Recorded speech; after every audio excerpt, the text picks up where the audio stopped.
been told your thoughts are the problem, that you need to think positive, calm down, just breathe. But if that really worked, why does your mind still race at night? Why do you feel like you're sinking beneath waves of worry that never stop? Why do you wake up tired, even after sleeping? They lied. The world taught you to chase peace by fixing everything out there: the job, the money, the body, the relationship. But no one told you the real reason you suffer. It's the clinging to control, to identity, to fear, to the stories in your head that never stop repeating. Buddhism understood this over 2,000 years ago, that your anxiety isn't caused by life itself, but by how tightly you hold on to what you think life should be. And the most powerful medicine isn't more thinking, it's understanding emptiness, not the kind of emptiness that makes life meaningless, but the emptiness that sets you free, that shows you your thoughts are not facts, your fear is not truth, and peace isn't something you chase. It's what's left when you let go. Tonight, as you listen, something will shift. Your shoulders will relax. The storm in your chest will start to pass, and you'll feel something rare. Space. Space between you and the thoughts. Space to breathe, to rest, to just be. And when you wake up tomorrow, your problems might still be there, but you will be different. Still, clear, unmoved. A quiet mind in a loud world. This isn't just another audio, it's a doorway, a reset, a return to yourself. Are you ready to let go? Let's begin. You've made it here because you're looking for something deeper than a quick fix. You're tired of carrying the constant weight of self-judgment, the voice in your head that criticizes even the smallest mistake, that turns silence into shame and effort into never enough. That voice has been with you so long, you might think it is you. But it's not. And you're about to learn how to let it go. There is a path that doesn't involve fighting your thoughts or pretending to be okay. It's quiet, it's gentle, and it's powerful. It's called Metta Bhavana, loving kindness meditation. And once you understand how it works, something will begin to shift inside you, not with force, not with control, but with deep, quiet compassion, the kind you've been needing for years without knowing how to give it to yourself. In most people's minds, meditation seems like something peaceful and perfect. But if you've ever sat in silence, you know it isn't always that way. What rises up first is usually not peace, but pain, regret, insecurity, guilt. The inner critic rushes in, convinced it needs to speak first. And it's loud. But loving kindness doesn't try to argue with that voice. It doesn't debate or resist. It simply speaks a different language, one of care, of warmth, of acceptance.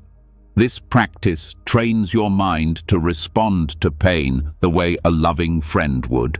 And slowly, that cruel, cold voice begins to lose its power. It starts with a phrase, a whisper in your mind, not of shame, but of kindness. May I be safe. May I be happy. May I be healthy. May I live with ease. At first, these words might feel foreign, maybe even fake. You might say them with tightness in your chest, with doubt, even with anger. But that's okay.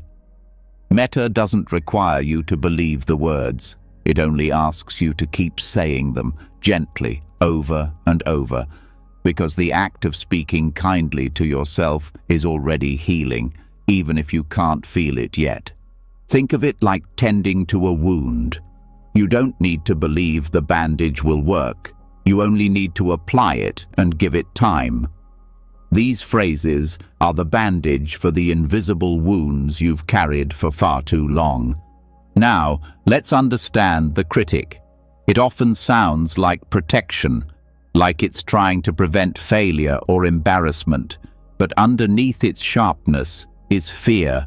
Fear of not being good enough, of being left behind, of being unlovable. The inner critic is loud because it believes that by being hard on you, it can keep you safe. But you don't need that kind of safety anymore. You need softness. You need care. You need a new voice, one that says, "I see you're trying. That's enough." This is what Metta Bhavana teaches. Not self-improvement, but self-acceptance. Not fixing, but holding. Start by sitting with your eyes closed and your breath soft. Place your hand on your heart if that feels okay. Begin to say the phrases slowly. May I be safe. May I be happy. May I be healthy. May I live with ease. Say them gently, even if they feel hollow. Each time you speak them, you are planting seeds. Some part of your mind is listening, and though you may not notice it today, the soil is shifting. There is no need to force emotion. Loving kindness doesn't require you to feel love immediately. It only asks for the intention, the willingness to care, even a little. You may feel resistance. You may hear the critic saying, "This is pointless. You don't deserve this. Who are you to wish yourself happiness?" But that's the very reason to continue, because that voice has ruled for too long. Over time, something else begins to emerge. You notice small changes, a softer edge to your thoughts, a pause before judgment, a sense that you are no longer at war with yourself. This is not magic, it's practice, and this practice deepens. Once you've spent time offering these phrases to yourself, the circle of care begins to expand, not because you're trying to be good, but because compassion, once awakened, naturally spreads. You begin to say the phrases for someone you love. May they be safe. May they be happy. May they be healthy. May they live with ease. Then someone neutral. Then someone difficult. Not to forgive their harm, but to stop holding it. To stop letting pain multiply in your own mind. But it starts, and must start, with you. Metta is especially powerful for those of us who grew up in homes where love was conditional, where affection was earned, where perfection was praised, but vulnerability was punished. That environment trains the inner critic to thrive. It teaches us that kindness is a reward, not a right. Loving kindness meditation retrains that response. It gives you the kindness you needed back then, right now. Not through memory, but through repetition. Through the daily act of reminding your nervous system, you are safe, you are enough. And this changes how you move through the world. You stop needing other people to give you what you can finally give to yourself. You become less reactive, less desperate for approval, less terrified of mistakes. Not because the fear is gone, but because you've learned how to meet it with compassion instead of punishment. That doesn't mean the critic vanishes overnight. It will return during stress, failure, uncertainty. But each time, you'll have a new response. Instead of collapsing into shame, you'll breathe. You'll return to the phrases, and you'll remember, this voice is old. This pain is not the truth. You'll realize that the critic is just a sound, a reflex, and you are not required to obey it. Many people ask if Metta Bhavana is selfish. They wonder, how can I wish happiness for myself when the world is hurting? But here's the truth.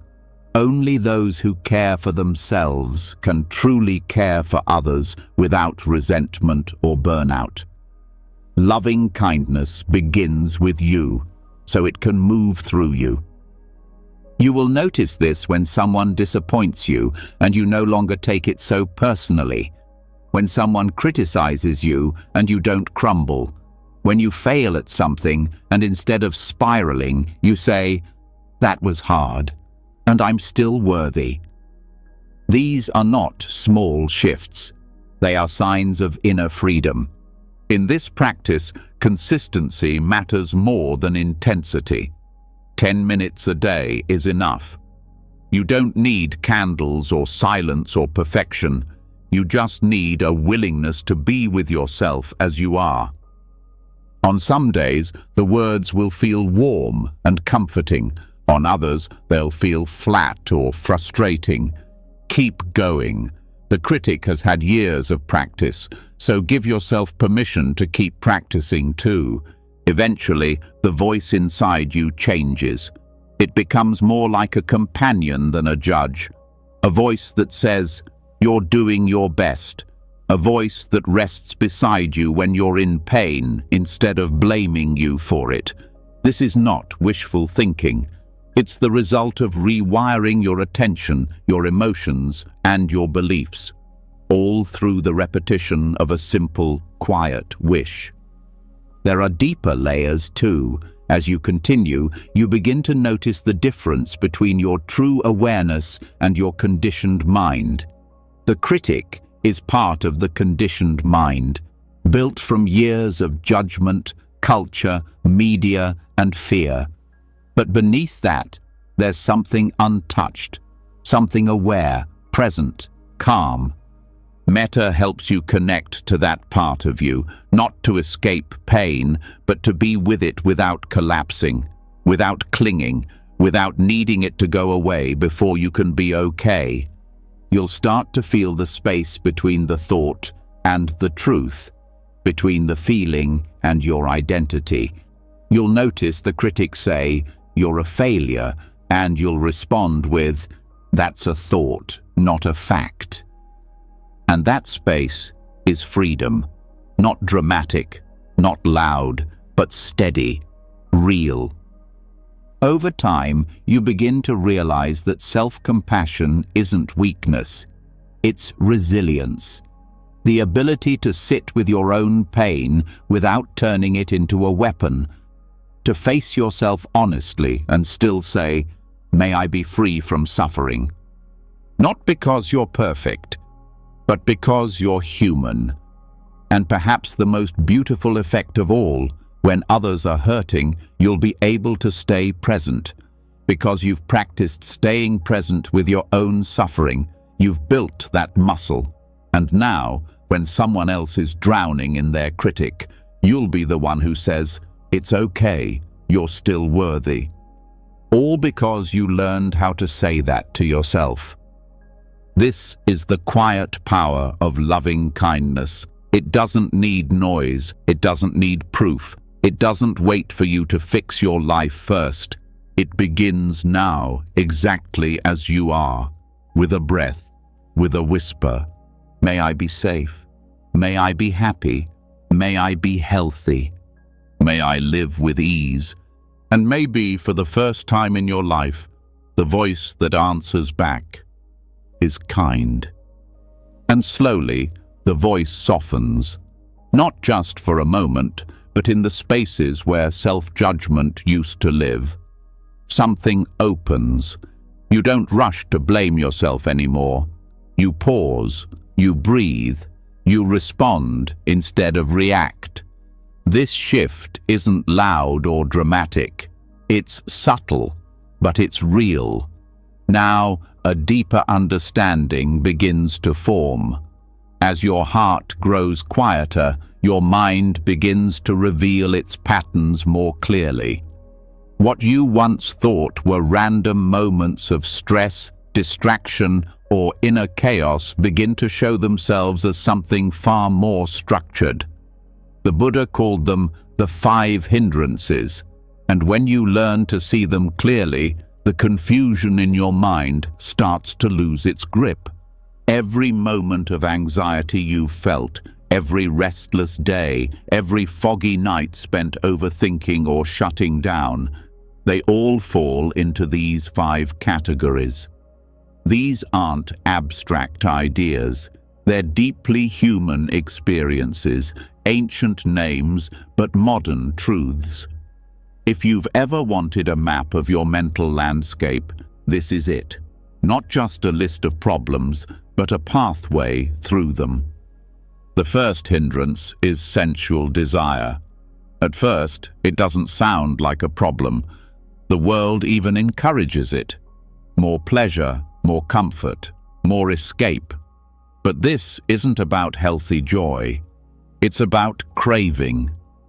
The endless reaching towards something that promises peace, but never delivers. When anxiety arises, the mind often grabs onto something. Food, scrolling, planning, shopping, fantasizing. The relief is short. The tension always returns. Sensual desire in this context is the constant movement of mind toward, what if I just had this? The nervous system believes pleasure will end discomfort, but it only hides it temporarily. The deeper issue isn't pleasure, it's attachment. It's the belief that satisfaction is always one step away, so the mind never rests. It seeks, then seeks more. When you recognize this craving in the body, the leaning forward, the tightness in the jaw, the urgent hunger for something, you interrupt the cycle. You turn toward it, gently, and acknowledge it. Ah, this is wanting. This is the hunger for escape. The craving doesn't vanish, but it loses its illusion. And without illusion, it holds no power. You return to presence, not with force, but with understanding. The second hindrance is ill will. This one disguises itself cleverly. It wears the mask of justice, of sharp thinking, even of self-protection. But underneath, it is the slow poison of aversion, a pushing away of what is. It can sound like anger, but it also speaks in subtle tones, irritation, resentment, harshness. Toward others, yes, but most often toward yourself. Anxiety often hides in ill will, the tension of not wanting to feel what's present, the desperate attempt to fight reality. You tell yourself, I shouldn't be feeling this, and the conflict grows. You turn away from discomfort, and in doing so, you give it strength. Aversion does not remove pain, it doubles it. The path through this hindrance is not pretending to like what hurts, it's softening the pushback. It's acknowledging pain without adding rejection.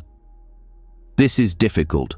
I'm not failing for feeling this. I can stay with it. When the heart opens to discomfort, not with agreement but with compassion, ill will weakens. Not overnight, but breath by breath, reaction by response. You start to see that anger is often sadness with armor, that frustration is fear that hasn't been held, and slowly the heat cools. The third hindrance is sloth and torpor, often misunderstood as laziness, but it's something deeper. It's heaviness of mind, numbness, the fog that settles in when life feels too much. In anxiety, this shows up as shutdown, the retreat into scrolling, sleep, disconnection, not out of rest, but out of escape. The body may be still, but the mind is drowning. It feels like emptiness, but it's actually a form of suffering. The danger here is subtle, because the world often praises stillness. But not all stillness is peace. Some of it is paralysis. When sloth takes over, there's a forgetting of life, a shrinking back from effort, from care, from wakefulness. The path through this is not pushing harder. It's lighting a small inner flame. It's noticing gently the moment of collapse, naming it without shame. This is withdrawal. This is the mind trying to protect me by numbing out. You respond not with pressure, but with presence. A small movement, a breath, opening the window, standing in the sun. Just enough light to break the spell. Torpor fades not through shame, but through reawakening the senses, through remembering that you are still here and still capable of meeting the next moment with care. The fourth hindrance is restlessness and worry. This one is loud. It speaks fast. It thinks in spirals. It makes lists, then rewrites them. It checks, then checks again. It pretends to be solving problems, but underneath it is panic in disguise. In modern life, this hindrance is everywhere, in constant notifications, in productivity pressure, in the way we glorify busyness. But beneath it all, there is fear, the fear of stopping. Restlessness rises when silence begins. It fills stillness with noise. It avoids presence by creating movement, mental or physical. The body gets tight. The breath shortens. The mind runs. And what's underneath is often a sense of being unsafe in stillness. The solution is not control, it's curiosity. You begin to ask, what am I running from? What would I feel if I stopped?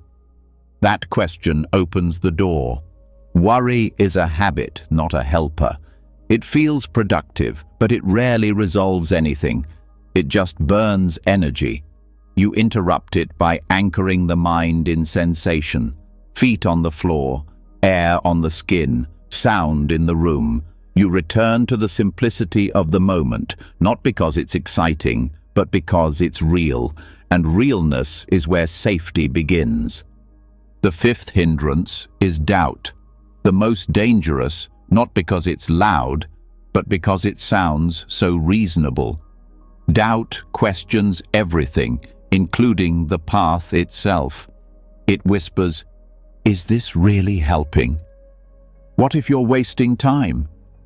What if nothing works? Doubt is not the same as curiosity. Curiosity is open. Doubt is paralyzing. This hindrance attacks your confidence, your worth, your capacity. It makes you second-guess your efforts. It breeds hesitation. In anxiety, it often shows up as indecision, endless research, fear of choosing wrong, fear of trusting your experience. Doubt doesn't offer insight. It offers paralysis dressed up as intelligence. To meet this hindrance, you must respond not with argument, but with steadiness. You name the doubt. You don't get pulled into its stories. You say, this is the voice of uncertainty. It is not the end of the path. It is part of the path. You come back to what's real. Breath, body, ground. Not to fix doubt, but to move beside it, to walk forward, even when the voice says, are you sure? That is strength, not being certain, but moving anyway, with presence. All 5 hindrances are not enemies. They are teachers. They arise in every mind. They are not proof of failure. They are invitations to wake up, to notice, to return, not once, but 1,000 times. Each return builds strength. Each return makes the mind clearer. The Buddha never promised a life free from struggle. He offered a path through it, a path of seeing clearly, meeting gently and choosing wisely. The 5 hindrances are not random. They are precise. They show you exactly where you are stuck and how to unstick yourself. When you understand sensual desire, you stop chasing what never satisfies. When you understand ill will, you stop fighting what's already here. When you understand sloth, you remember your own spark. When you understand restlessness, you rediscover stillness. When you understand doubt, you reclaim your trust. And none of this is theory. It's practice. Each time you sit, breathe, and watch your mind, you are learning. You are seeing these patterns in real time, and through that seeing, you gain freedom, not by force, but by clarity. This is how anxiety begins to lose its grip, not by being fixed, but by being fully understood. Anxiety is not your enemy. It's your nervous system trying to protect you in ways it doesn't yet know how to stop. The hindrances give you a language for what's happening. They shine a light on the patterns, and once you see clearly, you are no longer trapped. This is not about becoming perfect, it's about becoming aware. And awareness is what transforms everything. When you can meet your craving with compassion, your anger with understanding, your fatigue with curiosity, your restlessness with grounding, and your doubt with patience, something shifts. You stop being overwhelmed by the mind and you start to care for it. This is the beginning of true healing, not escaping your thoughts, but holding them gently, watching them rise and knowing you don't have to follow, watching them fall and knowing you are still whole. The path is here, in the body, in the breath, in this exact moment. And with every hindrance that arises, there is an equal opportunity to return. That is the real power, not never falling, but learning how to rise again and again with kindness, with clarity, with the steady heart of someone who has stopped running. You are not broken for struggling, you are human for feeling, and you are free the moment you stop believing everything your mind says. The hindrances will visit. Let them come, let them go, and in their coming and going, you'll discover what was never hindered: your calm, your clarity, your courage to begin again. And so, the mind becomes clearer. The shadows that once seemed overwhelming are now seen for what they are: habits, not truths. The 5 hindrances no longer control from the dark. You've seen their patterns, you've named them, and that is how they begin to dissolve. But even after that clarity, pain still comes. Thoughts still bite. Old stories still replay. The past doesn't disappear. And in those moments, it's easy to fall back, to resist, to wish the pain away. But there's another way, one that doesn't fight or flee, one that doesn't push the pain down, but meets it fully. This next teaching isn't soft. It's not comfortable.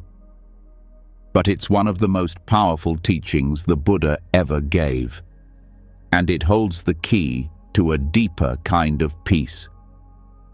This teaching is known as the simile of the saw.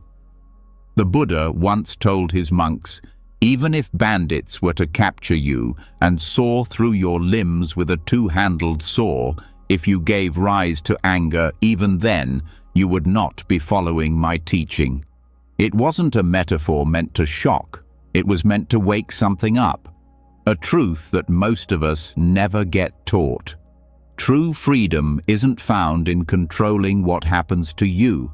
It's found in not letting it control your heart. Mental suffering often feels like being attacked from within. not by others, but by thoughts, by memories, by the echo of voices that said you weren't enough. The cutting doesn't come from outside, it comes from inside the mind, and every time we retaliate against our own pain, we make the wound deeper. The simile of the saw is not about being passive, it's not about tolerating harm, it's about recognizing the most important choice we have, not whether suffering arises, but whether we turn it into more suffering. When we meet pain with resistance, we feed it. When we meet it with hatred, we let it shape us. But when we meet it with radical acceptance, we break the cycle. Acceptance doesn't mean approval, it doesn't mean giving up. It means this. Right now, this is what's here. I don't have to like it, but I will not add to it. That is strength. That is power. And it's a skill you can train, one moment at a time. Mental pain takes many forms. Sometimes it's a voice that says you're a failure. Sometimes it's a surge of shame after a small mistake. Sometimes it's grief that never got to finish. These experiences cut deep, and the reflex is to fight, to shut them down, argue with them, distract yourself, escape. But the fight keeps the wound open.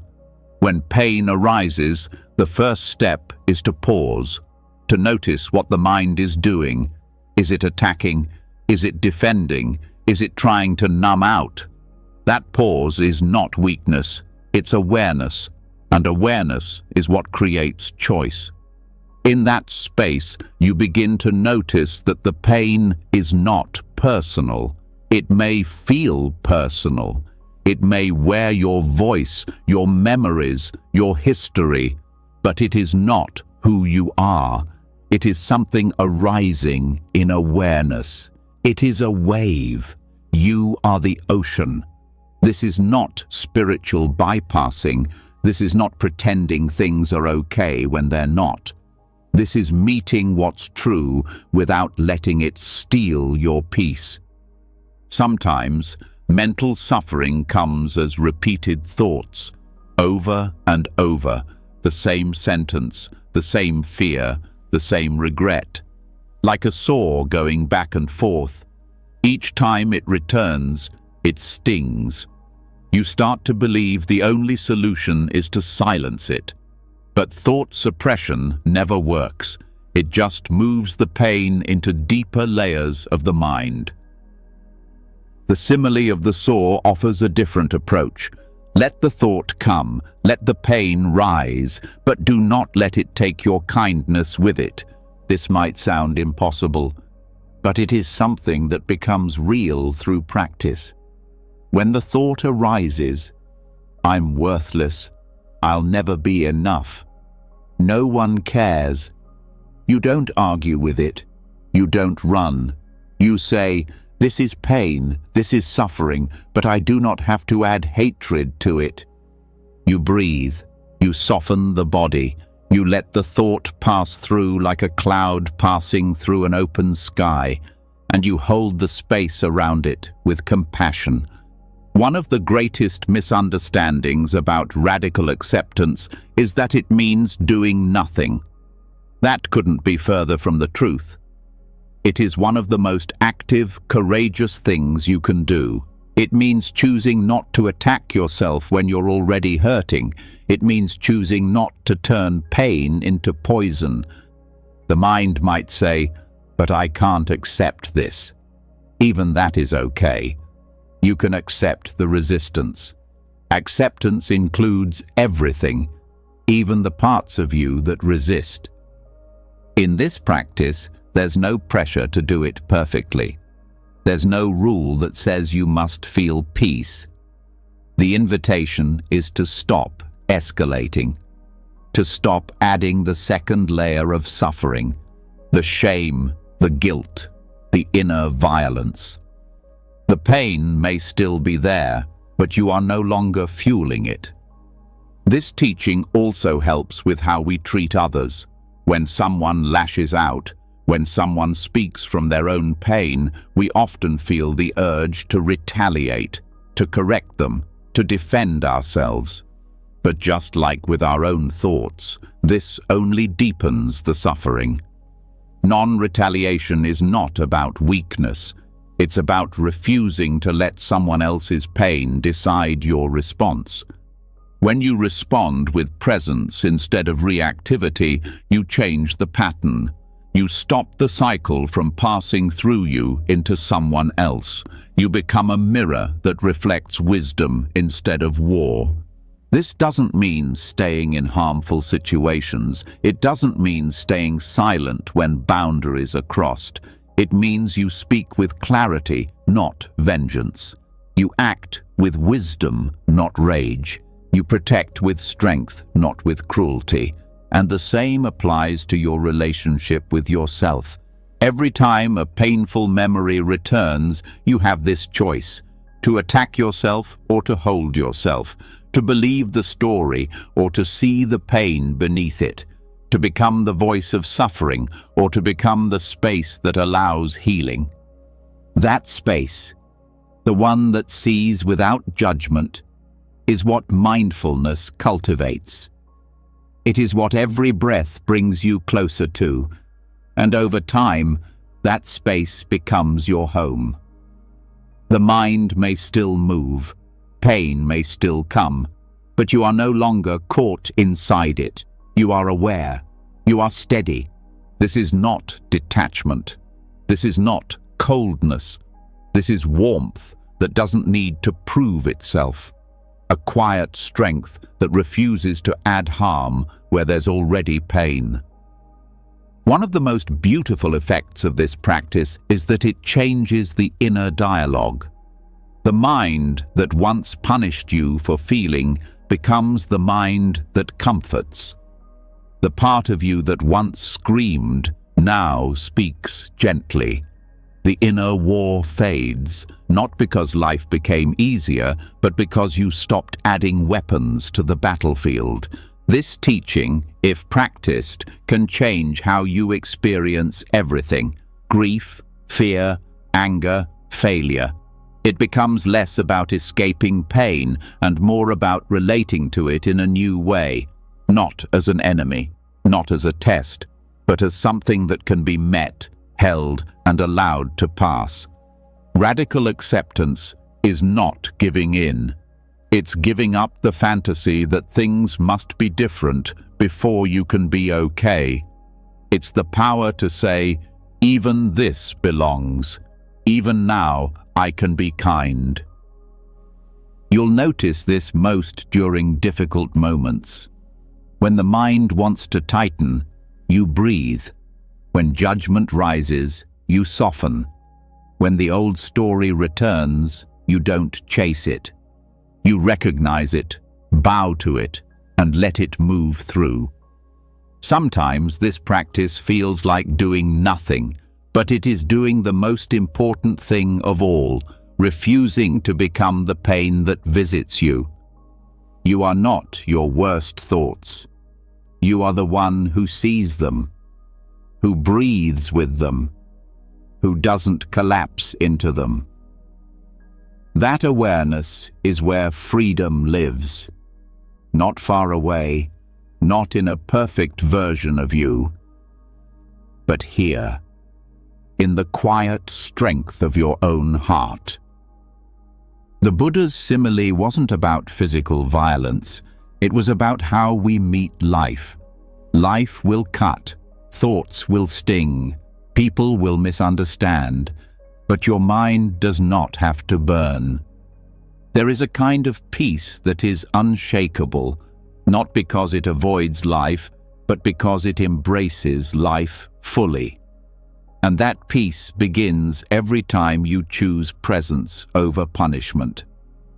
This is not a one-time decision. It is a path, a practice, and each moment you choose it, something inside you changes. You become the kind of person who doesn't turn away from pain, your own or anyone else's. Not because you enjoy it, but because you know you can face it. This is what it means to walk the middle path, to stay close to what hurts without turning it into harm, to hold yourself through the storm, to say, without words, I am still here, I will not run, I will not fight, I will stay. And in that staying, you discover something the pain could never touch: stillness, courage, compassion that does not shake. And from that place, the next moment arrives, not as a problem to fix, but as a part of life to meet with open eyes and a steady heart. This is the way, not away from suffering, but through it. Not by fighting it, but by no longer letting it define you. And the more you walk this path, the more you remember. You were never broken, only waiting to come home. And then there is a silence deeper than quiet, the kind that doesn't come from shutting out the world, but from no longer reacting to it. You feel it after you've stopped resisting your own pain, after you've chosen not to fight the thoughts that once ruled you. That inner stillness doesn't need conditions. It doesn't depend on fixing or changing anything. It simply reveals itself when the inner storm settles. But how do you stay there? How do you remain grounded when life starts moving again? How do you keep the calm without gripping it, without turning peace into another goal? The answer is more intimate than any belief and more immediate than any philosophy. It begins with the breath, not the one you control, but the one that's always been breathing you. There is a practice, simple on the surface, yet endlessly deep. Anapanasati, mindfulness of breathing. It's not about deep breathing or making your breath perfect. It's not about forcing your mind to be still. This is the subtle art of letting the breath breathe itself, and you learning how to be with it, just as it is. In a world that teaches control as safety, Anapanasati is a return to trust, a return to the body, a return to the present without needing to shape it. When you sit and bring attention to the breath, the mind usually does something immediately. It tries to adjust the breath, fix it, make it better. The practice begins by noticing that impulse, the need to interfere, and then choosing to step back, letting the body do what it already knows how to do, breathing. The breath doesn't need your help, but your attention, gentle, non-controlling, brings you into harmony with something more stable than thought. Thoughts jump. Breath stays. Thoughts spin stories. Breath stays neutral. It rises and falls like the tide, like the wind through trees. Each cycle is a reminder. Life moves on its own. At first, this may feel boring. The mind wants stimulation. It wants progress. But boredom is just resistance in disguise, a discomfort with stillness. Staying with the breath teaches the mind a new way of relating, not through chasing or fixing, but through allowing. And allowing is where peace grows. Each breath is slightly different. Some are short, some are long, some feel full, others barely register. The practice is not about making them equal, it's about noticing without judgment. When you become the witness instead of the controller, the breath begins to show you things, your state of mind, the tension in the body, the quality of your presence. The breath becomes a mirror.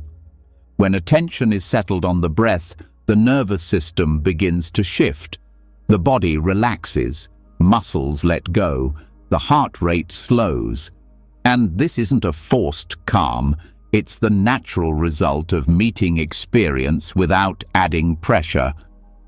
The more gently you stay with the breath, the more the mind learns safety in stillness. Distraction will happen. That's not a mistake. The key is how you return, not with frustration, not with judgment, but with the same softness the breath offers. You notice you've wandered and you come back. That return is the practice. That kindness is what changes the brain. Every time you return, you teach your mind that peace is always available, not by arriving somewhere new, but by returning to what was never lost.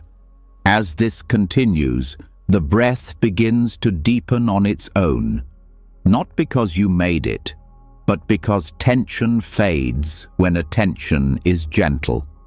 The breath moves in and out like a wave, and slowly you begin to experience it not just in the nose or chest, but through the whole body. A full body breathing, aliveness from crown to toes. The body no longer feels separate. It becomes unified. At this stage, effort changes. You no longer chase the breath. You rest in it. You no longer focus tightly. You soften into awareness. It's like floating instead of swimming. And this shift from doing to being is where equanimity starts to grow. Not the numb kind, but the kind that doesn't cling to pleasant or run from unpleasant. A balance that can hold joy and sadness in the same breath. Anapanasati is not about becoming blank. It's about becoming clear. You start to see how thought arises and fades, how emotion moves like weather, how everything comes and goes, but awareness stays. The breath is your anchor, not to trap you, but to keep you from drifting into old patterns. This practice is also a training in patience. The mind wants results. It wants to measure progress, but breath doesn't care about progress. It teaches presence, not performance. Some days, attention will be stable. Other days, it will scatter. Both are part of the journey. The breath teaches you to meet yourself as you are, not as you wish to be. When you stay with the breath long enough, something unexpected happens. You begin to sense that the breath is not something you are doing. It's just happening. You're not breathing. You're being breathed. Life is moving through you. This realization is small on the surface, but profound in effect. It loosens the grip of ego. The sense of being the controller softens. There's no need to force anything. There's just awareness and breath and stillness. In this space, the mind begins to let go of chasing. You don't need to fix every thought. You don't need to change every emotion. You don't need to solve your whole life in one sitting. You just return, again and again. And with each return, the depth of presence grows. Eventually, the breath becomes so subtle, it barely feels like anything is happening. But awareness stays. This is not dullness. This is clarity without content. A quiet mind that is not shut down, but wide open. In this stillness, insight can arise, not forced, not searched for, but revealed. You begin to understand things not with logic, but with direct seeing. The nature of impermanence, the nature of self, the nature of peace. And perhaps the most beautiful part of this practice is how it begins to shape daily life. You notice your breath while walking, while speaking, while waiting. It becomes a friend, a reminder. When anger stirs, you breathe. When fear rises, you return. When joy arrives, you stay. The breath is always there, steady, quiet, offering a way back. Anapanasati also opens the door to deep emotional healing. When grief surfaces, the breath is a place to rest. When shame rises, the breath is a space that doesn't judge. The breath holds all of you. It doesn't require you to be calm to return to it. It meets you where you are, every time. There's no finish line here, no final breath that completes the journey. It is a path of deepening, not arriving, and every moment is a new beginning, a new chance to stay, to soften, to open. Some teachings say that watching the breath leads to joy, then tranquility, then stillness, then insight. But these are not steps to chase. They are experiences that unfold naturally when effort dissolves, when control softens into trust, when attention becomes gentle enough to hold even the subtlest experience without fear. This is what the breath teaches. Not just how to be calm, but how to be free. Free from the need to escape the moment.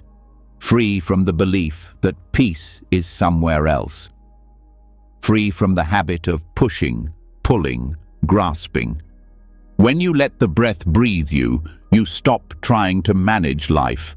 You begin to experience it directly, without filters, without resistance. Just the rise, the fall, the quiet space in between. In that space, something timeless opens, a stillness that doesn't belong to you, but includes you. A peace that cannot be owned, but can be lived. And in that peace, you remember who you are beneath all the stories. Aware, present, unshaken. No thought can give you this. No achievement can match this. It is the gift that breath brings every moment, if you're willing to stop reaching and simply receive. This is the subtle art, the great undoing, not doing more, but doing less, until only presence remains, and in that presence there is nothing missing, nothing to fix, only this breath and the next, and it is enough.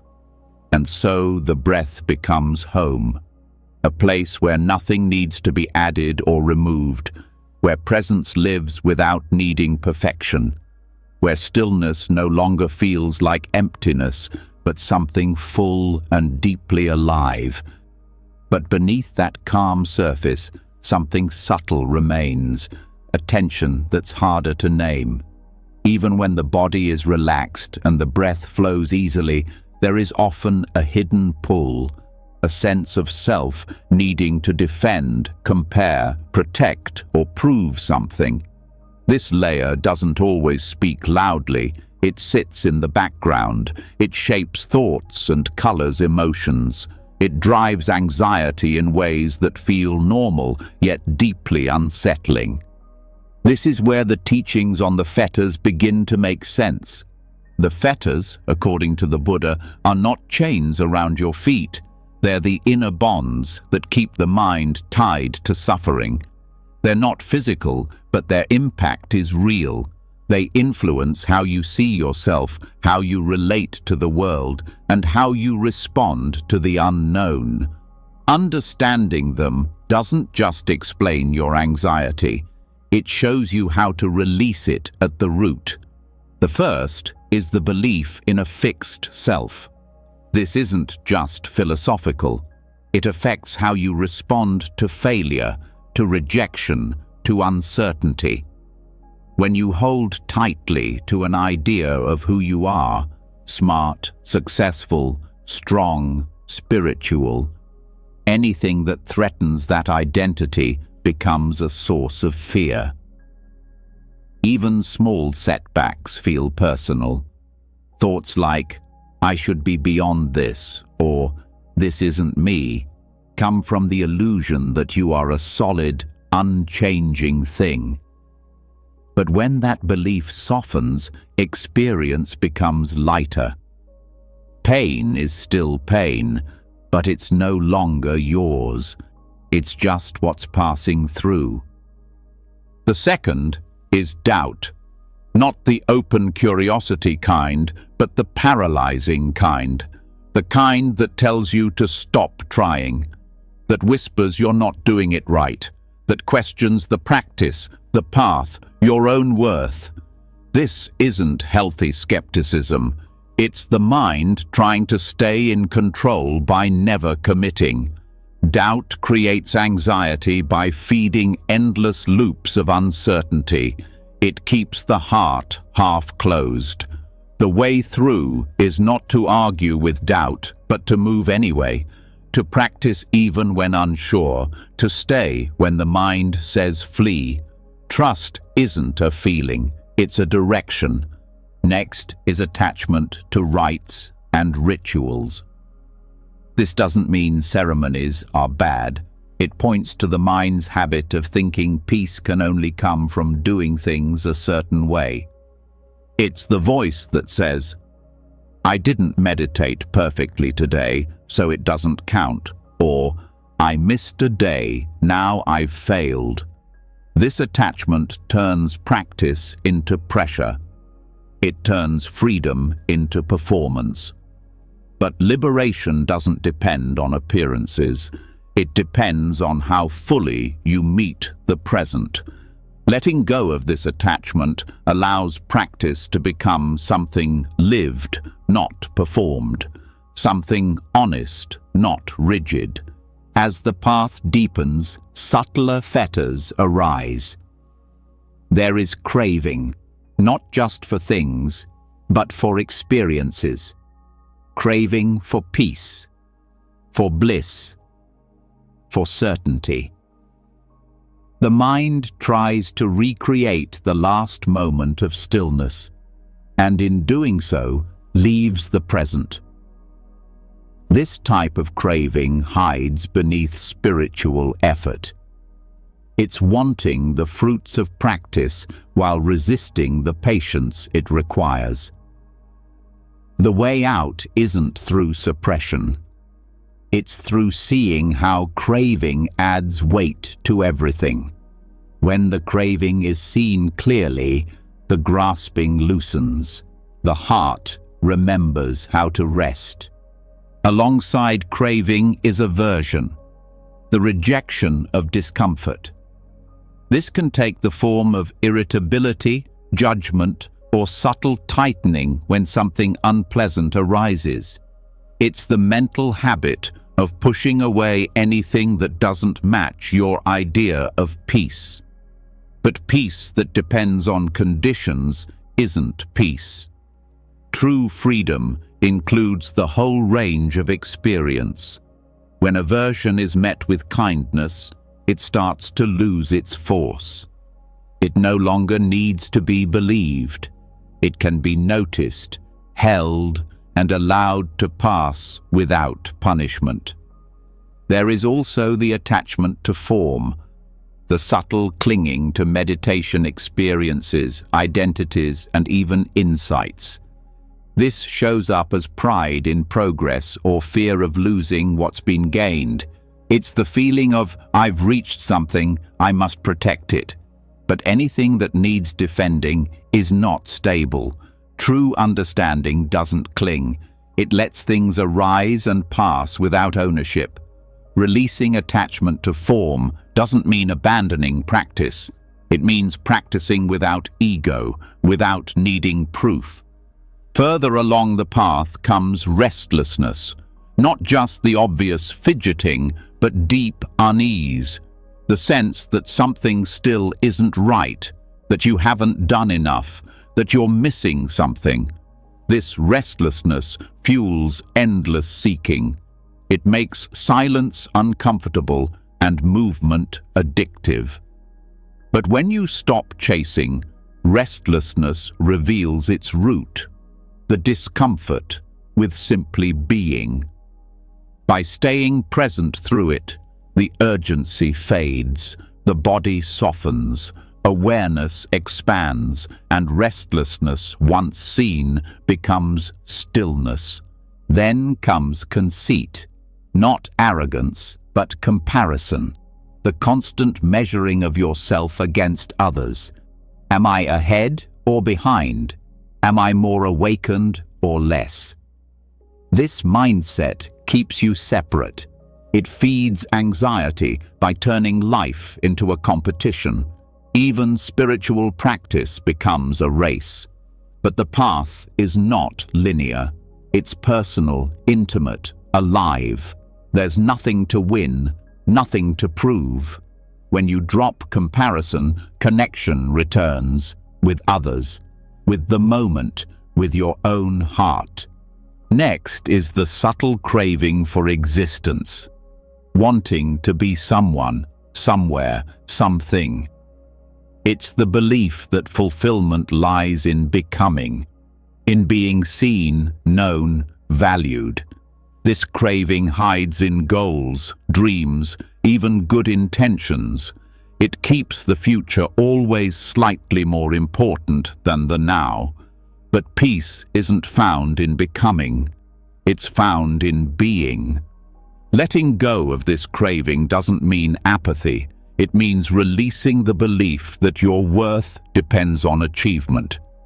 Finally, there is the craving for non-existence, the wish to disappear, to escape. In anxiety, this often appears as shutdown, avoidance, even despair. It's the thought that if I could just stop existing for a while, the pain would go away. This isn't weakness. It's suffering that hasn't found a way to speak.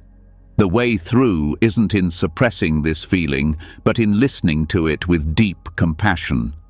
To let it be heard, not followed. Healing begins not by erasing the pain, but by refusing to believe it means you're broken. The fetters are not foreign. They are familiar. They shape the internal world of almost every anxious thought, every rigid belief, every attempt to fix what was never wrong. They keep you spinning in patterns that feel like safety, but are really avoidance. Understanding them brings clarity. Seeing how they work gives you space. And that space is where freedom lives. What's powerful about this teaching is that it's not just a theory. It's a map. A way to name what's been confusing. A way to recognize that what you're feeling is part of a shared human struggle. That your anxiety is not a personal failure, but a universal experience seen clearly by the Buddha thousands of years ago. And just as the fetters are shared, so is the path that frees you from them. Each moment of mindfulness loosens their grip. Every time you return to presence instead of spiraling into thought, one strand weakens. Every breath taken without judgment, every feeling met without reaction, every day lived without the need to prove anything. It all adds up. This is not perfection. It's process. It's not sudden. It's gradual, but it's real. And with every step, identity becomes lighter. Fear becomes less defining. The self becomes less of a cage. Not because it's erased, but because it's no longer clung to. You stop needing to be a fixed thing. You become more like the breath, present, changing, free. This freedom doesn't mean you no longer feel. It means you no longer fight your feelings. You allow experience to rise and fall. You allow joy without needing to hold it. You allow pain without needing to fix it. You meet life with a heart that is steady, open, awake. And as each fetter breaks, the mind becomes more quiet. Not because nothing's happening, but because nothing needs to be controlled. The anxiety that once felt like a storm becomes a passing wind. The fear that once felt like identity becomes a signal, seen, understood, not obeyed. This is what liberation means. Not floating above life, but meeting life without clinging. Walking with presence, breathing without fear, being without needing to become. And it all begins here, not in some distant future, but in the willingness to see clearly, to let go slowly, and to live gently. There is no rush. There is no race. There is only now. And in now, you are already enough. Already on the path. Already unfolding. Breath by breath. Fetter by fetter. Thought by thought. Unbound. And when the mind loosens its grip on identity, when you are no longer shaped by the urge to be someone or to disappear completely, something else rises from the silence. You start to see clearly how temporary everything truly is. Not just the thoughts and emotions, but the body, the people around you, your roles, your stories, all of it. This isn't a sad realization, it's a doorway. The things you clung to so tightly begin to feel lighter. You see that fear was rooted not just in needing control, but in denying one simple fact. Everything changes, and one day, everything ends. And yet, this ending is not a punishment. It's a teacher. Perhaps the most honest one we'll ever meet. Buddhist cemetery contemplations, known as Maranasati practices, were not created to disturb or shock. They weren't meant to make life feel bleak or empty. They were designed to wake the heart. To point directly at the truth that most of us quietly avoid every day, that we are going to die, that everyone we know will die, that this life, in all its intensity and noise, will pass, not someday, but definitely. And this truth, when turned toward with full attention, holds a strange kind of peace. Anxiety feeds on the illusion of control. It loops around what might happen, what must be prevented, what should be held together. But death is the ultimate end to control, and because of that, death contemplation breaks the illusion. It doesn't take your fear and try to comfort it. It walks straight into fear's house and turns on the light. In early Buddhist tradition, monks were instructed to meditate in charnel grounds, places where the dead were placed in the open air. They would sit with corpses in various stages of decay, not as an act of morbid fascination, but to study the truth of impermanence directly, to see clearly what the body becomes, and to understand this, too, is what I will become. Each stage was contemplated: the bloated body, the discolored skin, the body picked apart by animals, the bones scattered, the bones bleached by the sun, the bones turning to dust. And the phrase they repeated was, "This body of mine is of the same nature. It will be like that. It cannot escape it." Not in despair, but with clarity. This practice was not only about death, it was about seeing through delusion. The delusion that the body will always serve you, that youth is permanent, that health is guaranteed. When you see through this, priorities shift. You stop wasting time on shallow things. You speak more honestly. You let go of comparisons. You live more fully, not in denial of death, but because of it. Anxiety often arises from fear of loss. But when you accept that loss is already built into the nature of things, the mind starts to let go. Not in numbness, not in hopelessness, in freedom. When you no longer expect life to give you permanence, you stop suffering when it doesn't. Cemetery contemplation helps soften the grip on self-image, the endless tension to look a certain way, maintain appearances, preserve status. When you realize this body will rot and vanish, the need to impress loses power. It's not about giving up on care or dignity. It's about shifting your attention to what truly matters: connection, honesty, presence. Some people fear that thinking about death will lead to anxiety, but running from death quietly feeds it. Death doesn't cause fear, denial does.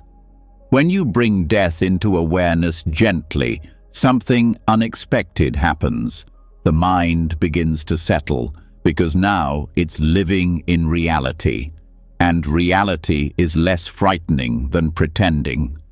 When you sit with the truth of death, the small things stop owning you. The petty arguments, the status games, the obsessive planning, they lose their weight. Death reveals what's real, what's worth your energy, what's worth your attention. You stop rushing toward the future and start listening to the moment. There is also compassion in this practice. When you reflect on your own death, it becomes easier to forgive others, to understand that they too are temporary, that the person who wronged you, who triggered you, who disappointed you, they will die, just like you. And suddenly, the anger doesn't seem so necessary. You stop needing revenge. You stop needing to win. You begin to let go. This practice also helps prepare for the unknown. The mind wants certainty, but death is the one thing no one escapes and no one fully understands. By turning toward it, you begin to build a relationship with uncertainty. You train yourself to rest in not knowing, and that skill changes everything. Because every anxious thought is a protest against uncertainty. But if you've learned to sit with death, you've learned to sit with life exactly as it is. There are gentle ways to practice cemetery contemplation without sitting in a charnel ground. You can reflect each day. This body will age, weaken, and die. It cannot be otherwise. You can walk through a cemetery, not to mourn, but to remember. You can look in the mirror and see your body not as something to fix, but as something passing, and therefore precious. You can sit quietly and feel your breath, knowing that one day it will stop. These reflections are not about sadness. They are about intimacy with truth. They strip away distraction. They help you see what's beneath the habits, the roles, the fears, what's left when all the pretending ends, and often what's left is love. Because when you realize time is short, you love better. You say what you mean. You reach out first. You let go of pride. You see people as fragile, not annoying. You stop delaying joy. You stop holding back. Death teaches urgency, not the urgency to rush, but the urgency to live fully now. You begin to notice how many fears fade in the light of mortality. Fear of embarrassment, fear of not being enough, fear of being misunderstood. These are real, but they start to feel less important, because compared to dying with regret, a little discomfort doesn't seem so serious. And in the same breath, you begin to treasure the ordinary. The sound of the wind, the softness of someone's hand, the laughter that wasn't planned. These things stop being background noise. They become sacred, not because they last, but because they don't. The practice also shifts how you relate to your own suffering. When pain arises, you remember, this too will pass. When grief stays, you know it belongs, because everything that ends deserves to be mourned. You stop needing every moment to feel good. You start letting every moment be enough. In this way, death is not the end of peace. It is the beginning. It cuts through illusion like nothing else. It shows you what anxiety tried to hide, that you were never meant to hold it all, that you don't have to outrun time, that you can live deeply even while knowing you will die. And strangely, this awareness of death often leads to more joy, because now you're not waiting for a perfect life. You're not putting off happiness until things settle down. You're not spending your days rehearsing the worst. You're awake, alive, here. The mind doesn't need to push away death to find peace. It can include it, welcome it as part of the truth. And in doing so, it stops resisting life. Each breath is a reminder. Not one is guaranteed, but each one is a gift. And knowing that, really knowing it, is what makes peace possible. So you live with your eyes open. You love with your heart open. You walk this life not trying to escape the end, but letting the end give meaning to each step. And when you do this, the fear begins to loosen. The anxiety begins to fall quiet. Not because the unknown is gone, but because you've stopped pretending you're supposed to control it. This is what the cemetery teaches. Not despair, not fear, but honesty. And through honesty, freedom. Because when nothing is held forever, everything becomes enough. When death is no longer pushed away, when impermanence becomes a truth you live with rather than resist, something opens within you. What once felt urgent loses its grip. The noise of wanting, proving, defending, it begins to fade. But even with this deep clarity, one force still pulls the mind back into restlessness more than almost anything else. Speech. Not just what we say out loud, but the constant verbal energy that moves through thought, reaction, and commentary. Words are powerful, and without awareness, they scatter the mind before we even notice. In Buddhist practice, there's something called noble silence. It's not just the absence of speaking, it's a complete withdrawal from unnecessary verbal energy. A conscious step into stillness where speech no longer leads the mind, and the mind no longer depends on expression to feel real. This kind of silence doesn't suppress, it clarifies. Most people speak to feel in control, to fill space, to reduce discomfort, to feel heard, but very often speech is used not for truth, but to escape what's arising internally. Conversations turn into distraction, arguments turn into identity defense, advice turns into subtle self-importance. Even helpful words can be laced with attachment when they're said to keep the mind from sitting quietly with itself.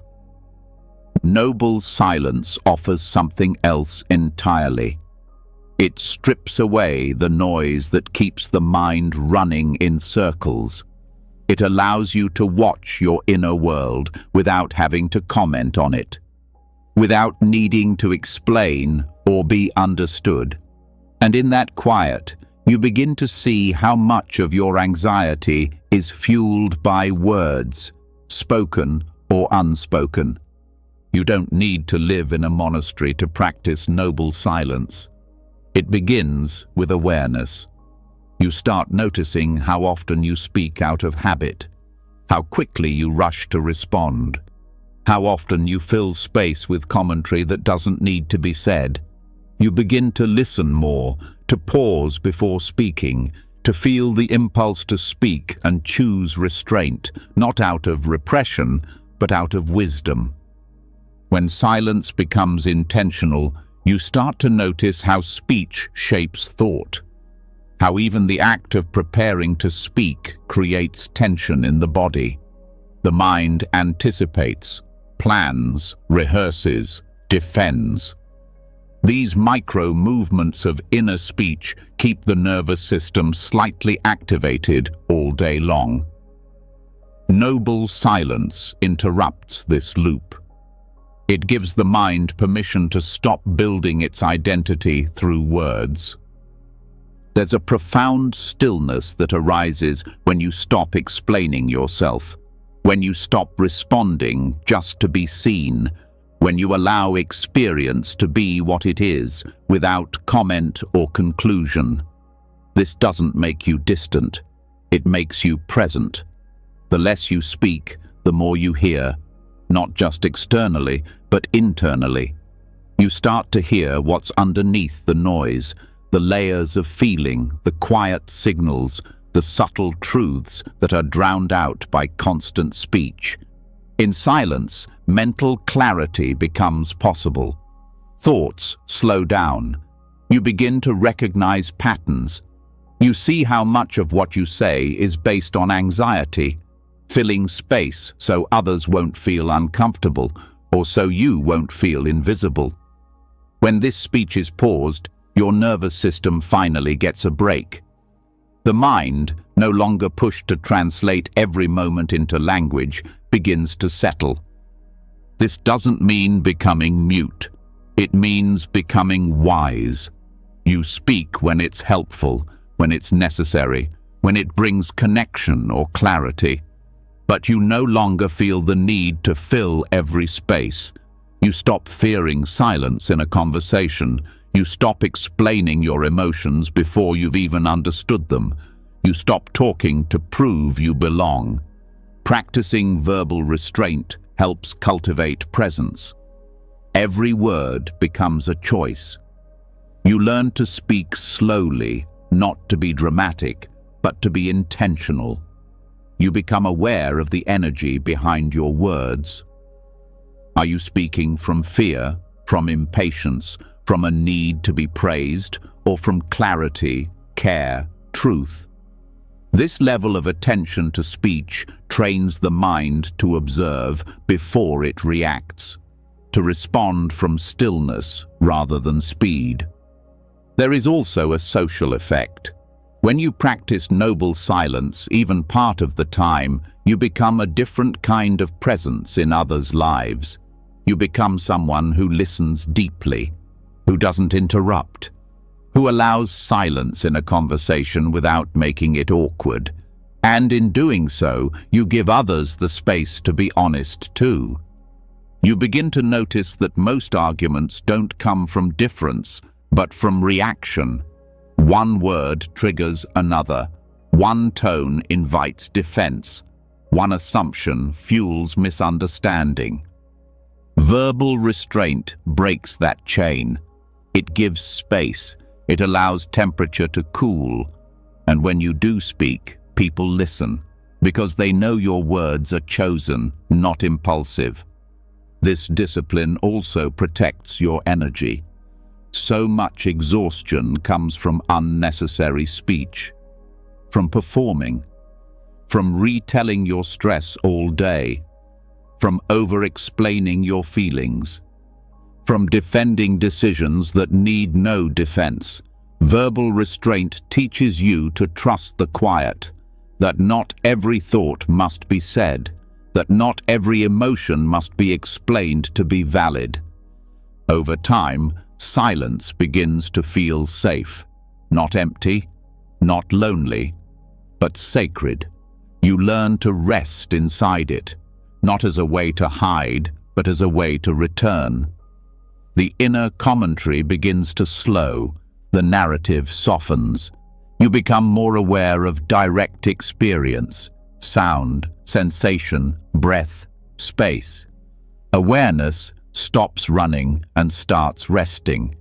You may notice how the urge to speak comes with anxiety, a quickening of thought, a tightening in the chest, a rush of emotion. When you see this, you can pause, not to hold back your truth, but to make sure it's spoken with clarity, not urgency. Speech is a tool. Noble silence teaches you when to use it and when to put it down. Even in meditation, the mind uses speech, silent monologues, internal judgments, imaginary conversations. These are all forms of inner speech. Restraint doesn't mean suppression. It means noticing the momentum and gently stepping back, choosing not to follow, resting in the gap between thought and word. That gap is where insight lives. As silence deepens, so does self-awareness. You see how much of your identity is wrapped in language, the way you describe yourself, the stories you tell, the roles you perform. When this language slows, you begin to see yourself more clearly, not as a story, but as awareness itself, simple, unnamed, at peace. You may also notice how speech inflates the sense of self, how saying my opinion, my success, my problem keeps reinforcing a narrative that feeds anxiety. Silence softens that. You don't stop existing. You just stop clinging. You stop narrating every movement and start inhabiting it instead. Noble silence is not about becoming cold or withdrawn. It's about becoming more connected, but without the need for noise. Connection that comes from presence, not performance. From shared space, not shared analysis. You learn that understanding often arises more from listening than from speaking, that healing often happens more in stillness than in discussion. You don't have to live in silence to practice it. You can begin in small ways. A few hours without casual conversation, a walk without your phone, a meal eaten in quiet awareness, a pause before responding to a question. These moments teach the nervous system that it's safe not to perform, that you can be without explaining. This kind of silence also brings emotional clarity. When you stop talking, feelings have space to surface. Sometimes what rises is discomfort, restlessness, sadness, vulnerability. But in silence, these emotions can be felt without narrative, without needing to justify or fix. They come, they peak, they pass, and you remain. Even in relationships, silence can be powerful.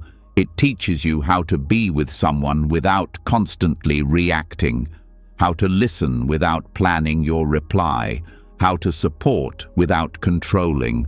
When you speak less, you feel more, you give more space to others, and you discover that words are not the only way to care. There is a quiet power in not needing to fill space, in not needing to be the loudest voice, in not needing to offer answers. This is where wisdom begins.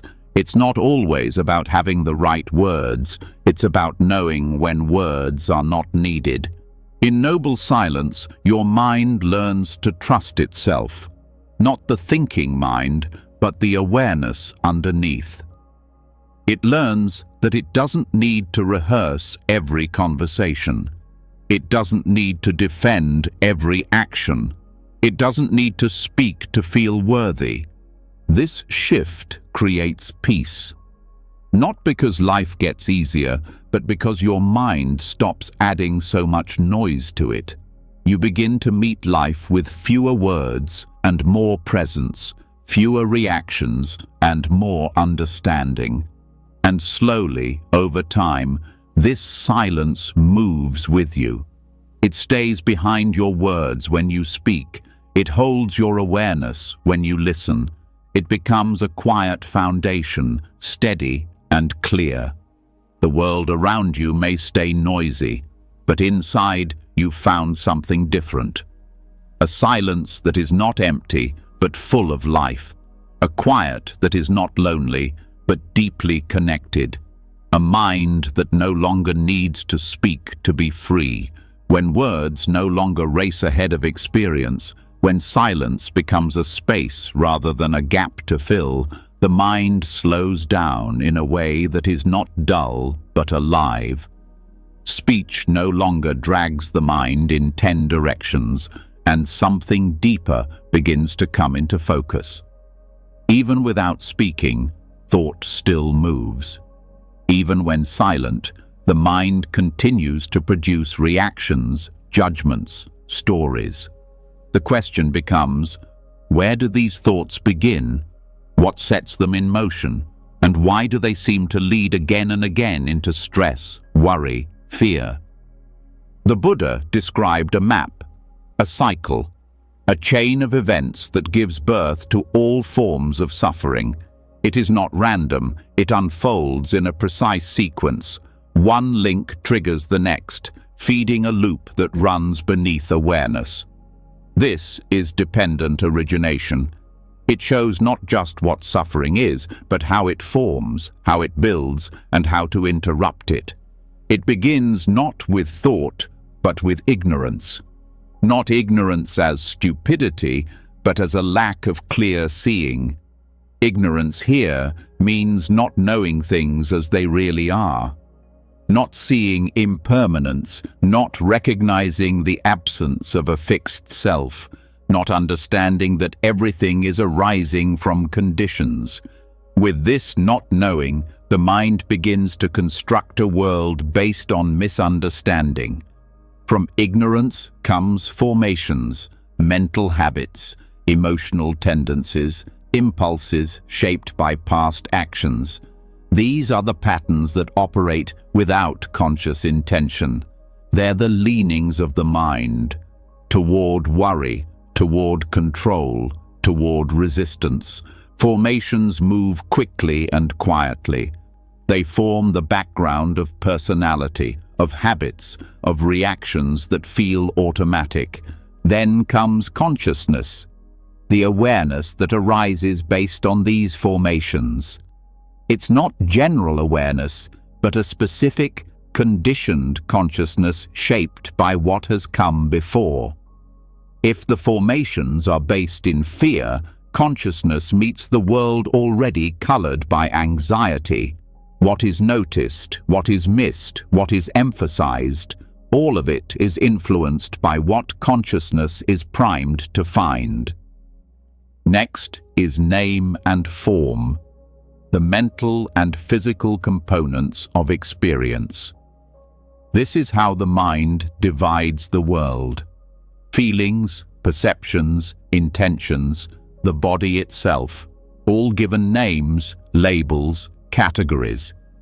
This structuring creates the sense of a solid self inside a solid world. But it's all based on process, not permanence. Still, once this structure is built, everything that follows builds upon it. Then the 6 sense bases arise: the eyes, ears, nose, tongue, body, and mind. These are the gateways through which the world enters. Without them, experience cannot take shape. They are not passive. They are active processes shaping what is received and how it's received. And because they are rooted in conditioned consciousness, they do not see neutrally. They see what the mind is already leaning toward. With the sense bases in place, contact happens. This is the meeting point between the sense organ, the object, and the consciousness. A sight is seen, a sound is heard, a thought arises. Contact is the spark. It's the ignition of experience, and from that contact, feeling arises. Feeling is not emotion. Feeling in this teaching means pleasant, unpleasant, or neutral. Every moment of contact produces one of these tones. This happens before thinking, before meaning, before story. It's immediate, and This simple tone becomes the seed of craving. If the feeling is pleasant, craving reaches out. If unpleasant, craving tries to push away. If neutral, craving searches for something else to feel. Craving is not just wanting, it is the desire to control experience, to hold on to what feels good, to avoid what feels bad, to fill the space when nothing feels like enough. Craving feeds restlessness. It creates the hunger that keeps the mind moving. From craving comes clinging, the moment when desire becomes attachment, not just wanting, but needing. Clinging attaches to ideas, people, outcomes, roles. It turns passing sensations into identity. Clinging takes the thought, "I feel anxious," and turns it into, "I am anxious."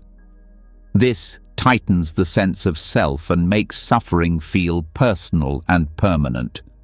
Clinging leads to becoming, the formation of a particular state of mind or way of being. This is where identity solidifies. You don't just feel fear, you become the fearful one.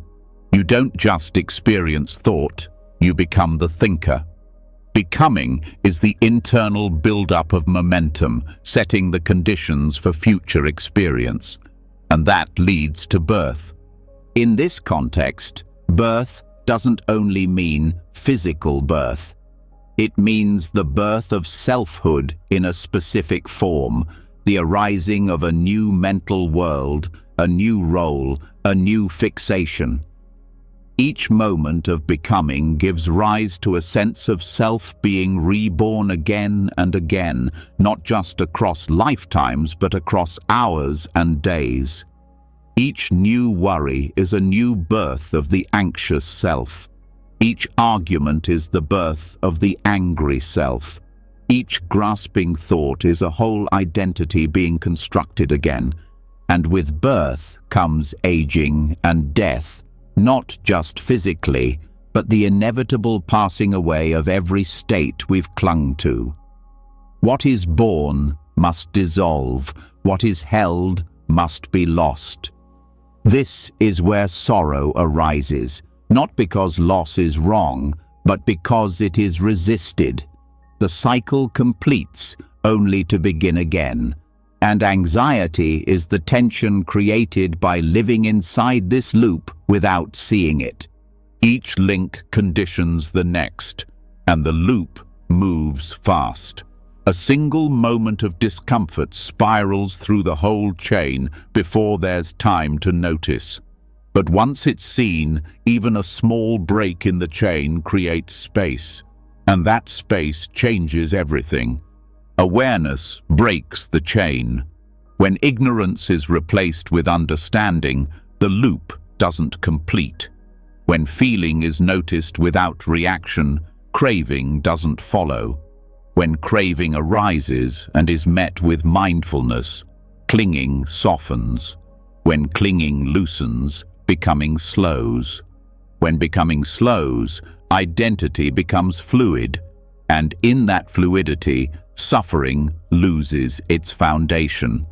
This is not about controlling each link, it's about seeing them arise, watching their movement, understanding their connection.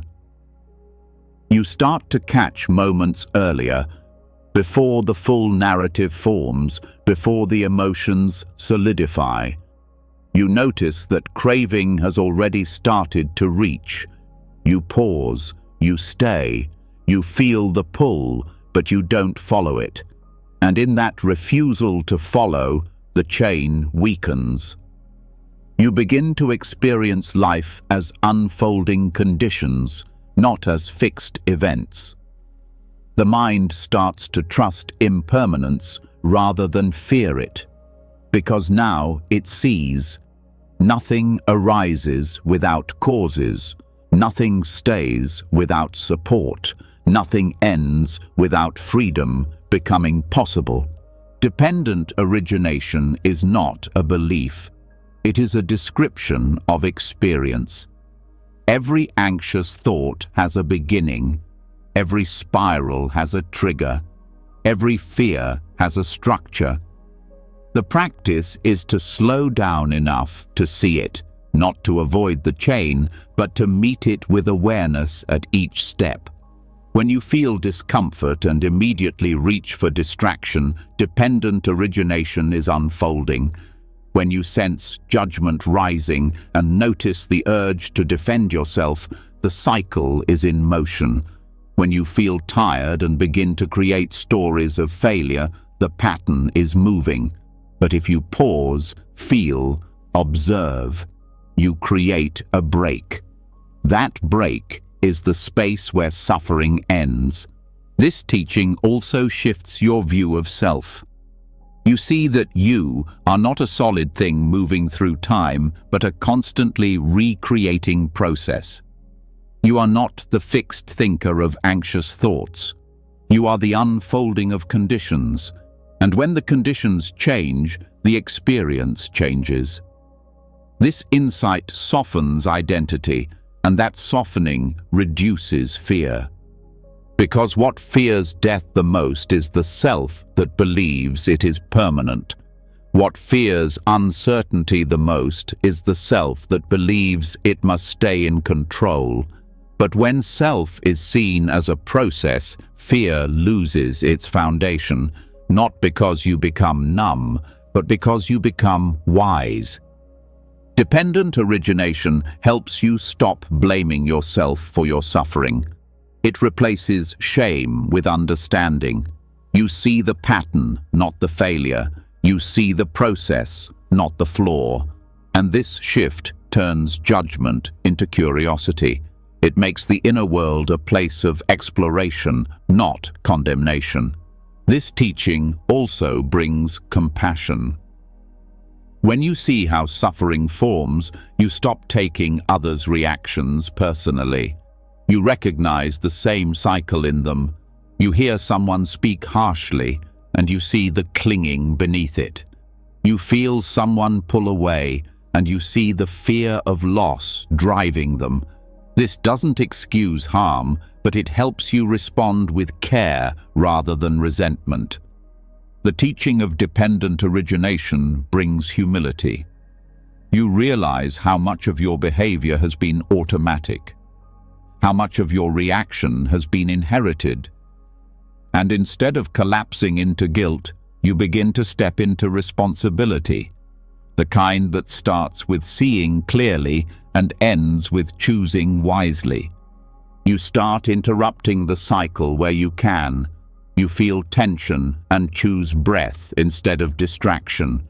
You notice craving and choose presence over grasping. You sense clinging and let the feeling pass without naming it. These moments are small, but they build. Each one weakens the loop. Each one opens the heart. The freedom offered by this teaching is not an idea. It is the direct result of seeing the pattern and stepping out of it, not once, but again and again, until the habit of suffering fades, until the reflex to grasp dissolves, until the fear of experience is replaced by the wisdom of impermanence, and what's left is not emptiness. It's peace. A peace that doesn't depend on everything going right. A peace that arises because you no longer need to run. Because you know how suffering begins, and you know how to let it end. Quietly, gently, one link at a time. When you begin to see how suffering is built, how each reaction feeds the next, how craving becomes clinging and clinging becomes becoming, there's a moment where the mind naturally pauses. You've seen enough of the pattern to know that continuing the cycle is optional. But even when wisdom is present, the body often still carries the momentum of the past. Thoughts may be recognized as empty, but they continue moving. Energy still swirls. Restlessness still vibrates through your chest or spine or shoulders. And no matter how clear your insight, sometimes what the mind understands, the body still needs time to release. This is where walking becomes not just movement, but medicine. In the Thai forest tradition, walking meditation is not a break from stillness. It is a deepening of it.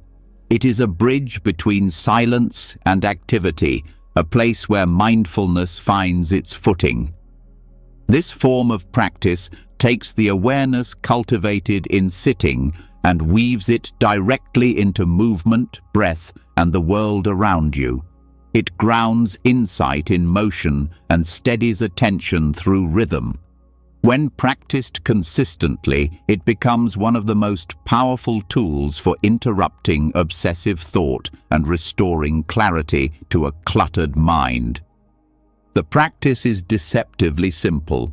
You select a straight path, 5 to 10 meters long, natural and unforced. You walk back and forth slowly, with full presence. The eyes rest gently ahead, not focused, but open.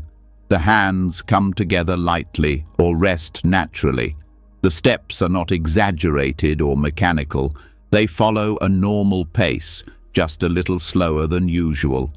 The attention rests on the sensations in the feet, on the feeling of lifting, moving, placing, touching.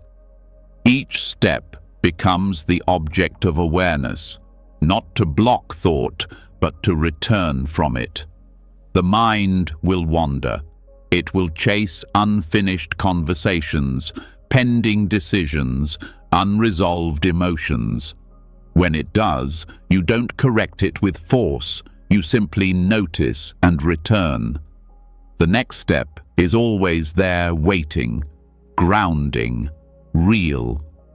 The rhythm of walking offers a structure the mind can rest in. Obsessive thoughts often arise from unstructured space. The mind fills the unknown with projections. It loops, but walking gives the nervous system just enough input to feel safe, while also leaving space for awareness to settle. It's a practice of returning again and again to something reliable. Contact, pressure, shifting, releasing. You might begin by labeling lifting, moving, placing, or left, right, left, right. But as mindfulness deepens, even the words drop away. You just feel. You stay with sensation, the warmth of the foot, the pull of the muscles, the slight sway of balance. You begin to discover that walking, when done with full awareness, becomes a complete meditation object, not less than the breath, equal to it. When the body is engaged and the mind is watching, a different kind of concentration arises, one that includes the senses, one that keeps you awake yet relaxed. Especially when mental energy is high or sitting feels agitating, walking can stabilize the mind in a way that no other posture can. It gives movement to restless energy without feeding the thinking mind. This practice also supports continuity. Often we meditate in fragments, sitting here, breathing there, returning to distraction all day. Walking bridges those fragments. It brings mindfulness into transition, into action. It teaches that awareness is not tied to stillness. It can move, it can walk, it can continue. The Thai forest monks often practice walking for hours each day, not to escape, but to deepen. They use it as a container, as a space where thoughts are allowed to appear without being believed. In walking, thoughts have room to rise and fall without being acted on. There's no need to suppress them. You walk with them. You allow them to pass. There is also emotional wisdom in this form of movement. Feelings stored in the body, frustration, sadness, tension, begin to unwind through the gentle repetition of steps. You don't need to process them with words. The body processes through movement, through rhythm, through presence. Each step allows release, not always dramatically but subtly, like water finding its level. As the mind settles into the steps, time begins to change. Minutes feel longer, but not in a burdensome way. The pressure to rush fades. The need to arrive disappears. There is just this moment, this foot, this ground. Awareness sharpens, sounds become clearer, the wind touches your skin more fully. You feel alive, not because anything special is happening, but because for once, nothing is being missed. The practice also strengthens equanimity. Thoughts will come. Some may be intense, but you learn not to stop for them. You don't chase them or run from them. You let them be. Just as you walk, you let the mind do what it does without giving it control. This trains a powerful form of non-attachment. One step at a time. Thought arises. Step. Emotion swells. Step. Memory appears. Step. Over time, this becomes more than just a practice session. It becomes a way of walking through life. Each transition, each routine moment, becomes a space for mindfulness to enter. The walk from the kitchen to the bedroom, the path from the car to the front door. These moments become invitations to return.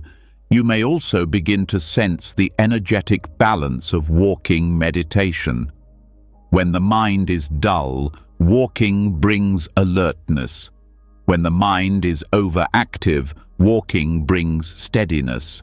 When emotions are overwhelming, walking creates space. It helps digest the experience of being alive without being overwhelmed by it. It is not a tool to avoid stillness, but to support it. The more mindful you are in walking, the more depth you find in sitting. The more you integrate attention into movement, the less the body pulls attention away when you rest. It becomes a cycle of support. Sitting refines, walking steadies. Together, they create balance. Walking meditation also reconnects you to the earth, not just as a concept, but as a direct experience. Each step becomes a reminder. You are supported. You are grounded. You belong. The earth holds your weight without question. The body knows how to move. Awareness knows how to meet it. Nothing is missing. You may find insights rising during walking that never appear during sitting. Something about the forward motion allows space for understanding. Not through analysis, but through felt sense knowing. You walk with a question, and the body answers, not in words, but in ease, in letting go. There is also healing in repetition. When a mind has been traumatized, it seeks patterns to feel safe. Walking meditation gives a gentle, predictable rhythm. No surprises, no demands, just step after step, a soft reconditioning of safety. This is not a bypass of deep pain, but a stable container in which it can be held. For those caught in chronic thinking, walking can become a reset, a chance to stop spiraling, to break the loop not by force, but by redirecting attention. The body doesn't need to be convinced. It just needs to be included. And the moment you feel your feet again, the mind begins to settle. Over time, walking becomes more than practice. It becomes refuge, a way to come home to yourself in the middle of chaos, a way to return without needing a cushion or a special time. Just a path, just your steps, just awareness, moving with the body. You begin to notice that each step is complete. that nothing is missing when you are truly there, that even in movement, peace is possible, that even in transition, stability exists. In a world that pushes for faster, walking asks you to slow down. In a culture that values output, walking reminds you of being. In a mind that overthinks, walking returns you to presence, not with effort, but with rhythm, not with concepts, but with sensation, not with force, but with feet. You don't need to fix your mind before you start. You only need to walk.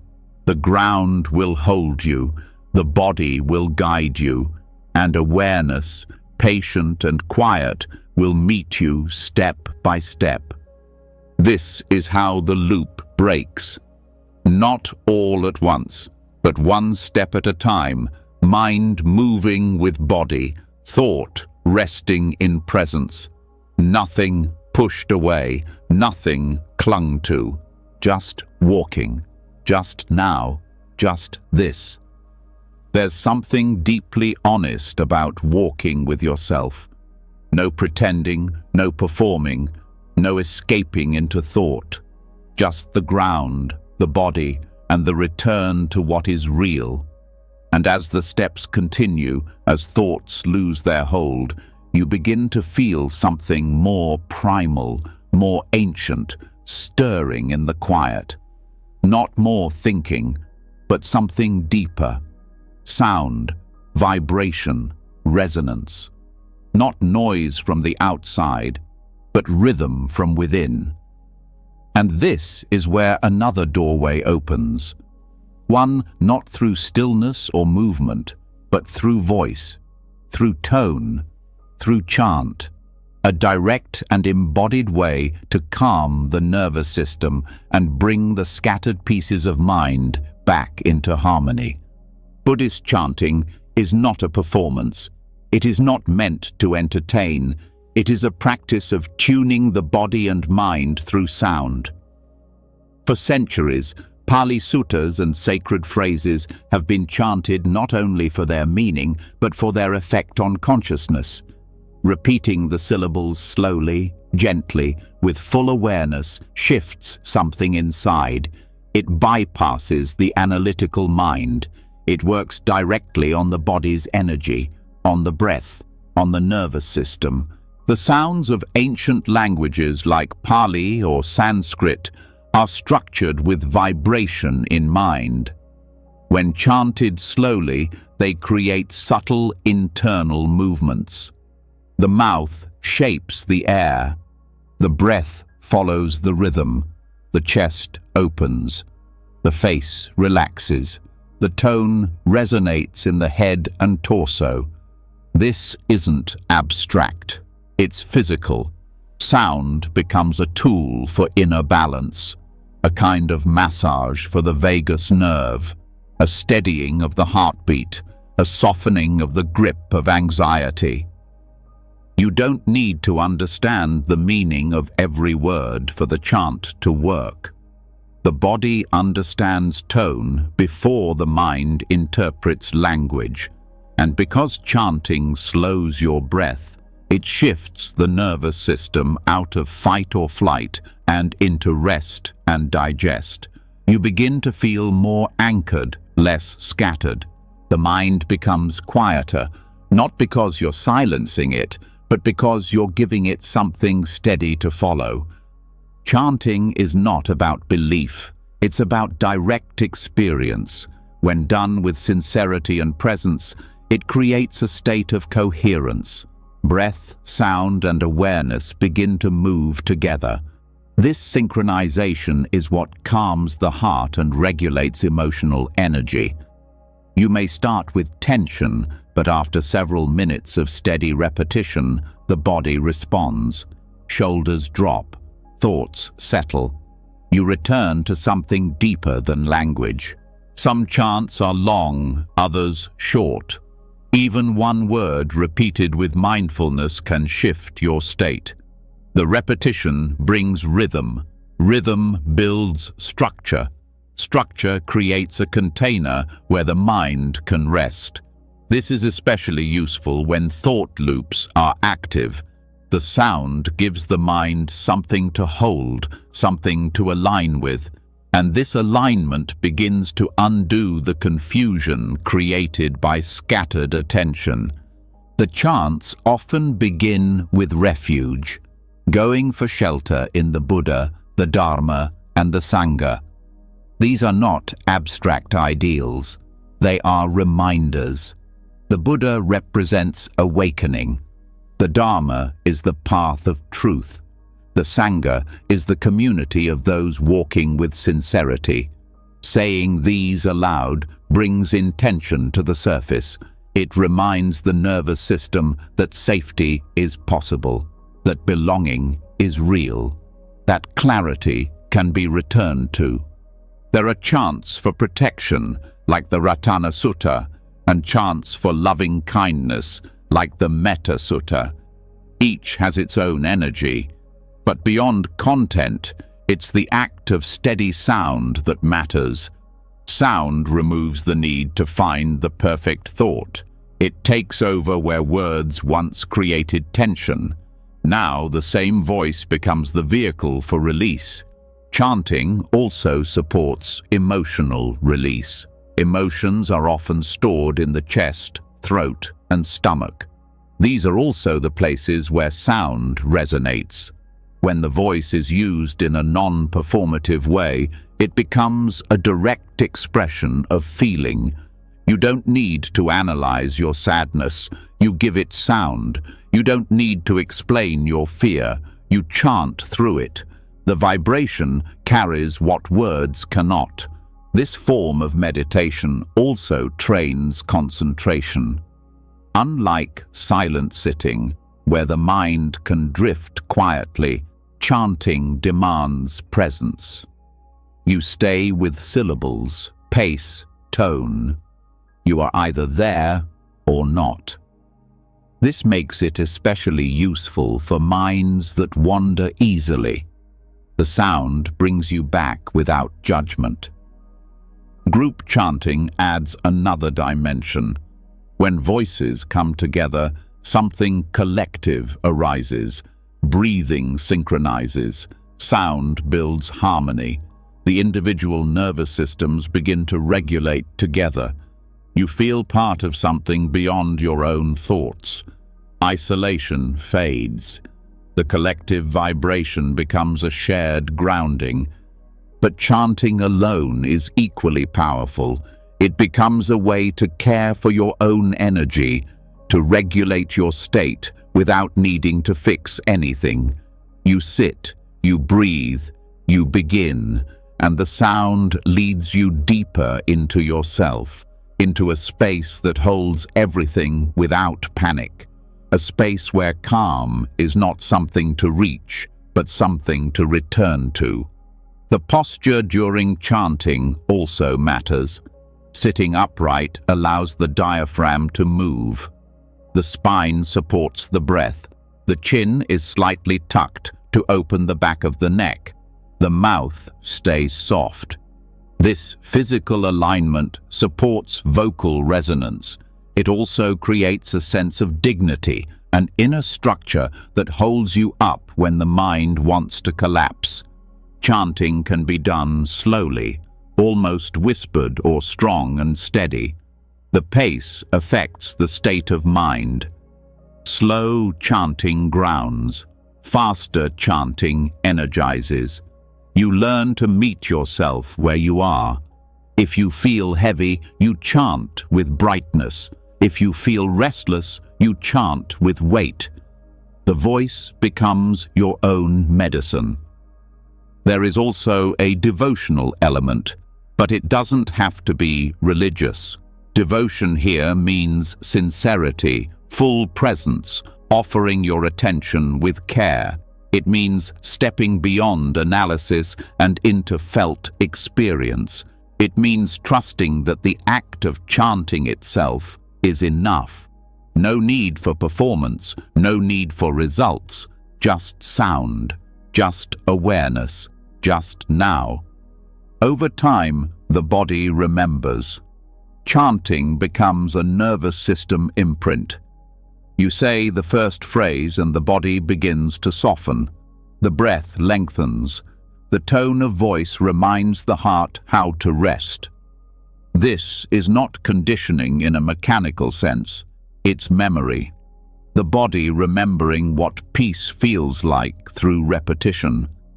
This practice also supports transitions. When the mind is between tasks or the heart is carrying weight, even a few minutes of chanting can reset your state.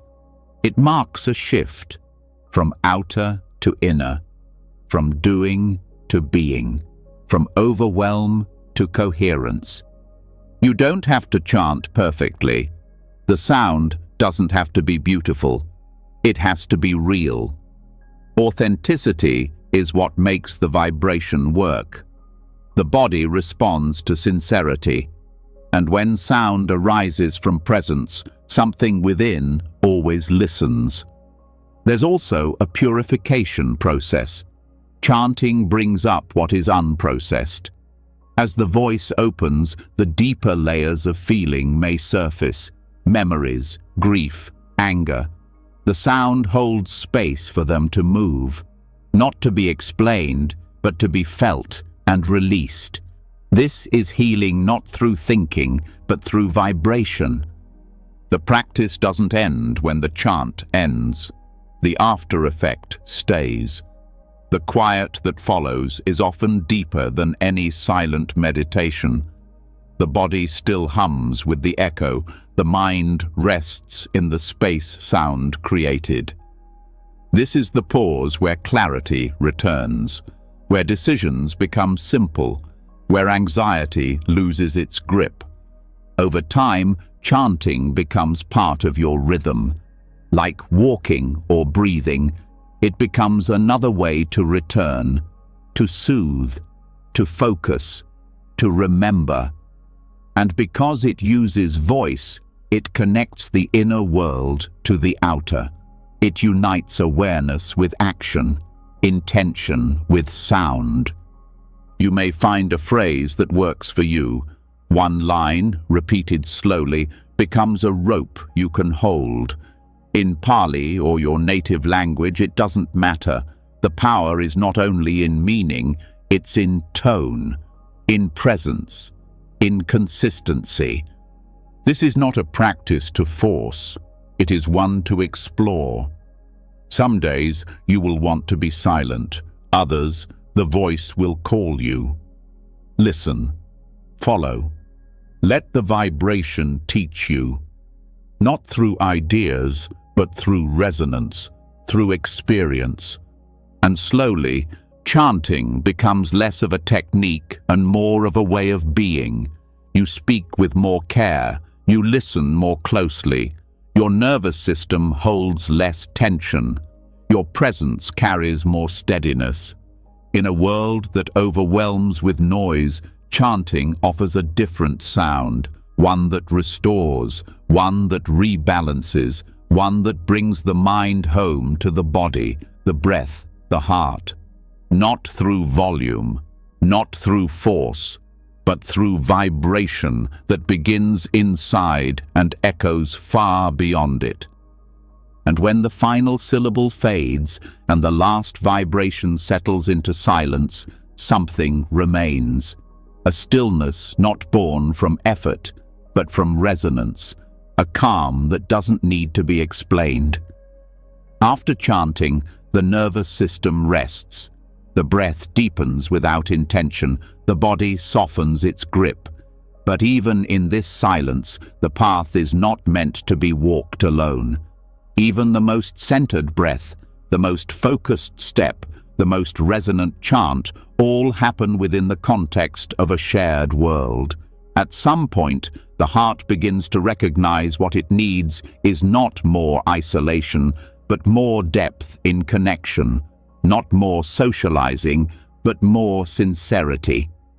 What breaks the spiral of mental storms is not always insight. Sometimes it's someone beside you, someone who sees you clearly and still stays. This is the power of noble friendship. In Buddhist teaching, Kalyana Mittata means spiritual friendship or noble companionship. It's not simply being around others. It's not casual comfort or convenience. It is the kind of relationship that supports awakening, a connection that holds truth, a presence that reminds you who you are when you've forgotten. The Buddha placed this kind of friendship at the very heart of the path, not as a support to practice, but as the practice itself. He once said that noble friendship is the whole of the spiritual life. This kind of friendship doesn't mean finding perfect people. It means surrounding yourself with those who reflect your deepest values, who challenge your delusion without judgment, who walk beside you, not ahead or behind. People who help you stay grounded when the mind starts spinning, not by giving advice, but by their way of being. Their steadiness becomes a mirror. Their honesty becomes a guide. Their presence becomes a medicine for disconnection. Mental storms often grow in isolation, not because solitude is dangerous, but because unshared suffering often turns into shame. The mind loops more tightly when it believes it is alone. Anxiety becomes harder to name. Doubt becomes louder. Thoughts grow more convincing. But the presence of a noble friend interrupts that spiral, not with solutions, but with recognition. To be seen clearly and gently is one of the most powerful antidotes to inner turbulence. Noble friendship is built through depth, not speed. It forms slowly, over time, through shared silence, shared practice, shared truth. It thrives on listening more than speaking, on being honest when it's hard, on holding each other to the path, not through pressure, but through presence. These relationships are not transactional. They are transformational. Such friends don't rescue you from your pain. They help you stay with it. They remind you to breathe when the chest tightens. They don't distract you from discomfort. They sit with you in it. They don't fix your confusion. They reflect back the parts you're ready to see. In their presence, the inner world becomes less threatening. The storm no longer isolates. It becomes shared space, and shared space is easier to hold. This kind of friendship also invites accountability, not the kind that pressures or polices, but the kind that holds a mirror gently. You begin to notice how you show up, how you speak, how you listen. You want to be honest, not for approval, but because sincerity becomes the ground of the connection. You find yourself wanting to stay true, not to impress, but to respect the shared clarity. Noble friendships are not always easy. They will stretch you. They will reflect the places where you cling. They will show you where your patterns repeat. But they do so without agenda, without trying to change you. They trust your process. They walk with you while you change yourself. And that trust becomes freedom. The presence of a noble friend can also ground you in moments of doubt. When practice feels stagnant, when the path feels unclear, when fear clouds everything, someone who has walked beside you, who knows your intention, who holds your goodness in view even when you can't see it, becomes the rope that pulls you back. Not through fixing, but through remembering. You hear their words in your own mind. You recall their steadiness, their way of pausing before reacting, of choosing silence over judgment, of staying open when others close. That memory itself becomes guidance. These friendships also help dissolve self-centeredness, not by forcing you to care about others, but by softening the illusion that you are separate. When someone truly sees you, the idea of isolation begins to crack. You start to recognize that your suffering is not unique, that your fears are not strange, that your longing for peace is shared. Compassion begins to move more freely, judgment begins to fall away, and love, not sentiment, but deep care, begins to form. Kalyana Mittata is not only about receiving support, it is about becoming that kind of presence for others, not by pretending to have answers, but by being willing to stay close when things fall apart, by listening without rushing to respond, by holding space that doesn't shrink when truth is spoken. When you become that kind of friend, you deepen your own practice.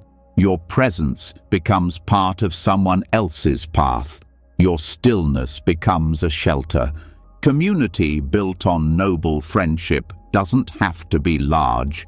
Even one or two people walking sincerely with you can change your life. Even short moments of shared clarity can redirect a troubled mind. What matters is not the number, but the quality. The willingness to go below the surface, the courage to show up when it's inconvenient, the patience to stay when discomfort arises. These friendships also help us navigate the parts of the path that are hard to talk about. The doubts we don't want to admit, the habits we're afraid to face, the fears we thought we had overcome but still return.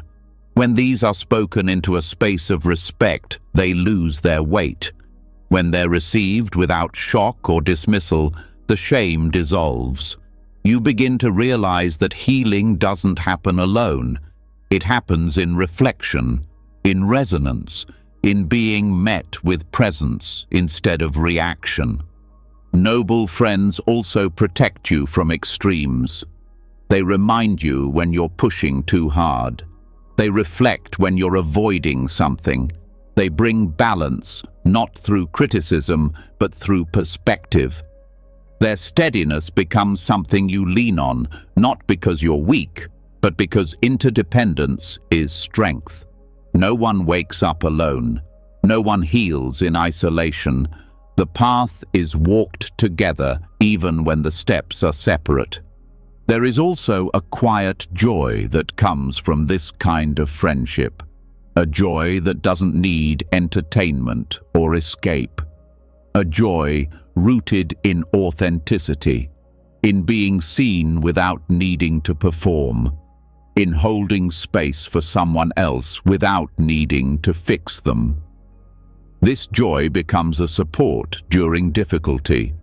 It reminds you why the path matters. It helps you return when practice feels dry. To cultivate noble friendship, you begin by showing up, by being present in shared spaces with openness, by listening more deeply, by speaking truthfully. You look for those who value what you value, who stay close to integrity, who ask hard questions gently, who listen to your pain without making it about them. You don't force connection, you stay consistent. You show up in silence and in storm. You offer your presence with humility, and slowly trust grows, depth forms, practice deepens, not just yours, theirs too. Noble friendship is mutual. It changes both people. It supports both minds. It creates a field where wisdom can take root. And when anxiety returns, and it will, you won't face it the same way. You'll carry the echo of another's steadiness, the reflection of your own strength seen in someone else's eyes. You'll know you're not walking blind. That someone is walking too, that even when silent, their presence still walks beside you. This is not a luxury on the path, it is the path. To walk with others in truth, to be a mirror for wisdom, to hold space for clarity, to let your nervous system settle not just in solitude, but in relationship, not just in quiet, but in companionship. There may be days where words are few, where contact is brief, but the connection remains. The support doesn't vanish. The memory of shared truth becomes something you carry, a subtle strength, a reminder that your peace is not just your own. It is woven through others, strengthened by others, shared with others. In a world of speed and noise and surface, noble friendship invites you deeper, into stillness, into honesty, into shared presence that doesn't need fixing. It asks nothing but sincerity, and in return, it gives everything that helps you stay. The mind can be loud, the path can feel long, but noble friends shorten the journey. Not by speeding it up, but by making it lighter to carry, by walking beside you step by step as you return to what's real, as you return to yourself. When the right people walk beside you, the path changes. It becomes steadier, clearer, more human. You're no longer carrying the weight alone. The presence of noble friends becomes a mirror for your strength and a balm for your doubt. But even with this support, even with steady steps and sincere practice, something else can quietly creep in. The pressure to do it all right. The subtle voice that says you should always be calm, always be mindful, always be improving. Spiritual tools that once helped begin to feel heavy. The path that once opened the heart starts to tighten around the edges. This is the moment to remember another teaching. The raft is for crossing, not for carrying. The Buddha told a story. A person comes upon a wide river. The current is strong, the other side is far. So they build a raft, carefully, skillfully. Piece by piece, they tie it together with vines and branches, with all their effort and attention. Then they climb on and paddle across. The raft carries them. It saves their life. But once on the other shore, the question arises, do they carry the raft on their back, or do they leave it behind?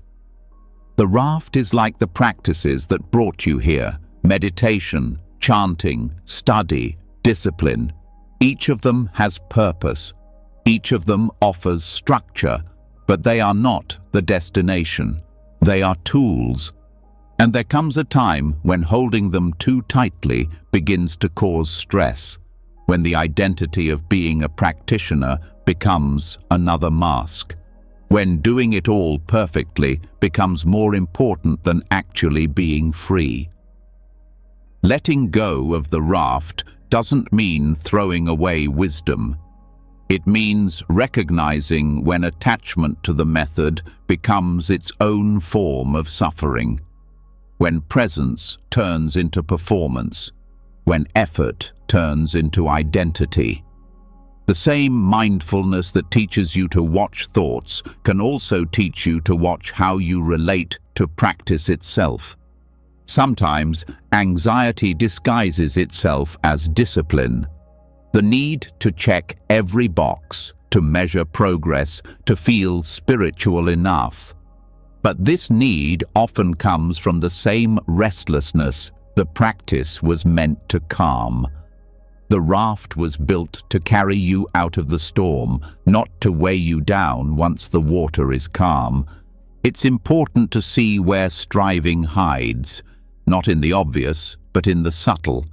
In comparing your path to others, in clinging to rituals without understanding, in expecting each sit to be deep, in feeling shame when the mind wanders. These are signs that the raft has become a burden, that the tool is being mistaken for the goal. Freedom doesn't come from perfect form, it comes from honest presence. If sitting meditation brings tension, then walking may be wiser. If chanting feels like pressure, then silence may be softer. If certain techniques cause guilt, then stepping back may be the most compassionate choice. The path is not rigid. It adapts. It responds. It's alive. Letting go of the raft requires trust, not in the absence of structure, but in the presence of your own awareness. You begin to trust that the understanding lives within you, not just in the forms, that you can meet each moment with the clarity you've trained. That wisdom doesn't need to be constantly proven, it simply needs to be remembered.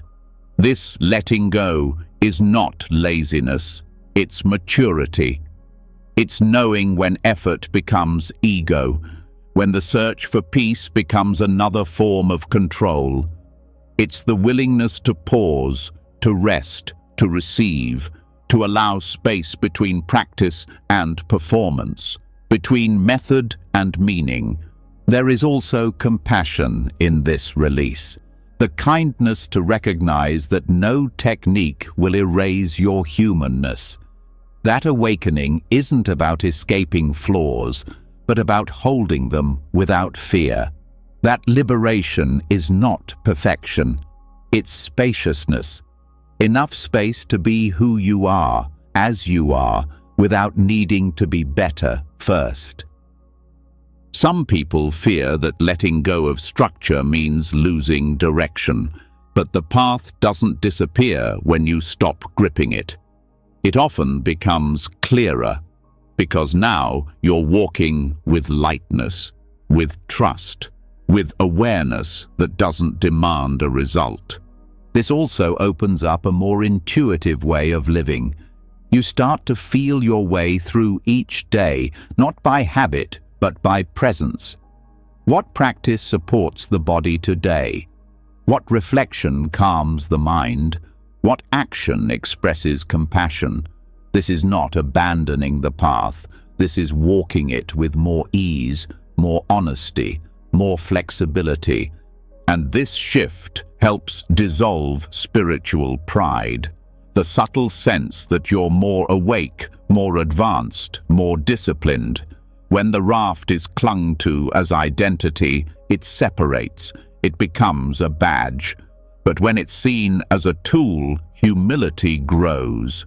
You begin to respect the path without needing to possess it. You also begin to see the same principle elsewhere, that every method, every belief, every role, parent, partner, teacher, seeker, is useful until it isn't. That freedom lies in knowing when to use and when to release, when to act and when to rest, when to speak and when to simply be. Letting go of the raft doesn't mean letting go of practice. It means no longer gripping it with fear, no longer needing it to define you, no longer turning it into another form of achievement. It becomes a choice, not an obligation, a resource, not a demand, a support, not a prison.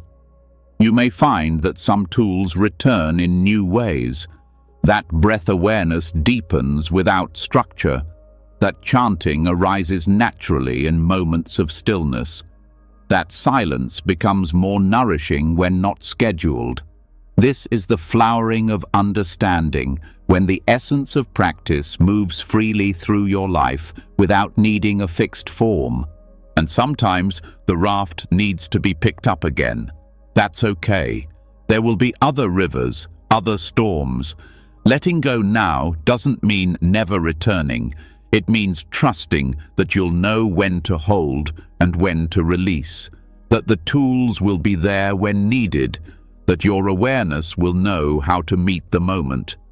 This is also where joy often returns. When the weight of expectation falls away, the lightness of presence rises. You stop measuring your path and start living it. You stop striving to feel peaceful and simply rest in what's already here. You let go, not out of rejection, but out of wisdom.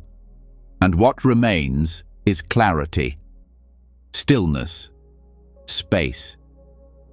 You may even begin to laugh more, to see the seriousness with softer eyes, to carry the teachings in your heart rather than on your shoulders, to walk the path not with tension but with grace.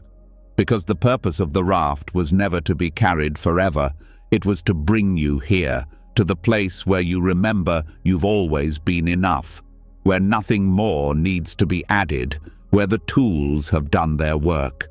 And now, with both hands free, you can bow to the raft, place it gently on the shore, and take the next step unburdened, awake, at peace, and whole.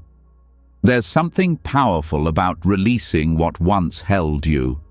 The raft, once necessary, is honored and left behind, not in rejection, but in understanding that tools are only tools. Practice is not the goal. Peace is not built through clinging. You step forward, lighter, freer, more attuned to the space where presence is enough. But even here, even after release, the mind can shift into something else, seeking. Not seeking objects or approval, but seeking a better moment, a better version of now. Something just slightly beyond what's already here. And this is where another layer of suffering hides. The endless loop of next. This is the movement of samsara, not just in lifetimes, but in thought. A loop that says this isn't it. A current of dissatisfaction that quietly fuels craving, one hope after another. It shows up in subtle ways. Maybe you meditate and feel calm, and then wish for it to last longer. Maybe you feel a glimpse of clarity and immediately want more. Maybe even peace itself becomes something to chase. The seeking never really ends. It just takes different shapes. This is the heart of samsara, not a place, but a pattern. The belief that fulfillment is always one step away, that the next teaching, the next retreat, the next insight will finally make things whole. But no matter how much you find, the sense of grasping remains. The mind shifts the target as soon as the moment arrives. This is not failure. It's a built-in habit of mind conditioned by fear and hope. Fear of what is, and hope for what might be instead. At its root, seeking comes from the assumption that what is now cannot be enough, that something is missing, that peace lives in the next thing. This belief feeds restlessness. It keeps the nervous system activated. It places pressure on every experience to deliver something more. Even the present moment becomes a task, something to improve, fix, upgrade. This is the hidden anxiety of becoming. It's not always dramatic. Sometimes it looks like planning. Sometimes it looks like subtle dissatisfaction. Sometimes it's the feeling that you need just one more thing to feel okay. Not just more money or comfort, but more understanding, more spiritual depth, more clarity. It's the belief that the life you're living is always just behind schedule. The trap is not that you want something better, it's that you believe better is elsewhere. That truth lives in the future, that now is only a stepping stone. When this belief is active, peace becomes conditional, and anxiety becomes the background noise of the mind. A quiet buzzing that says, not yet, not quite, almost. Samsara isn't just the suffering of pain. It's the suffering of never arriving. The constant inner posture of leaning forward, of resisting presence by reaching for the next moment. It can happen in small ways, scrolling through your phone for no reason, or big ways, leaving something good in search of something perfect. Either way, the result is the same: disconnection from the only place life actually happens. Even practice can become samsara. When meditation becomes a way to chase silence, when mindfulness becomes a way to avoid discomfort, when spiritual work becomes a ladder to climb. Each rung offers hope, but also reinforces the belief that you're not there yet, that you're never there. The way out isn't by stopping movement entirely. It's by stopping the belief that the next moment will be more real than this one. It's by recognizing the loop when it starts, that feeling of lack, that reaching, that pressure to move faster, and instead of obeying it, pausing. In that pause, you learn to feel what's already here. Not what should be, but what is. Maybe it's calm, maybe it's confusion, maybe it's nothing special. The point isn't to fix it.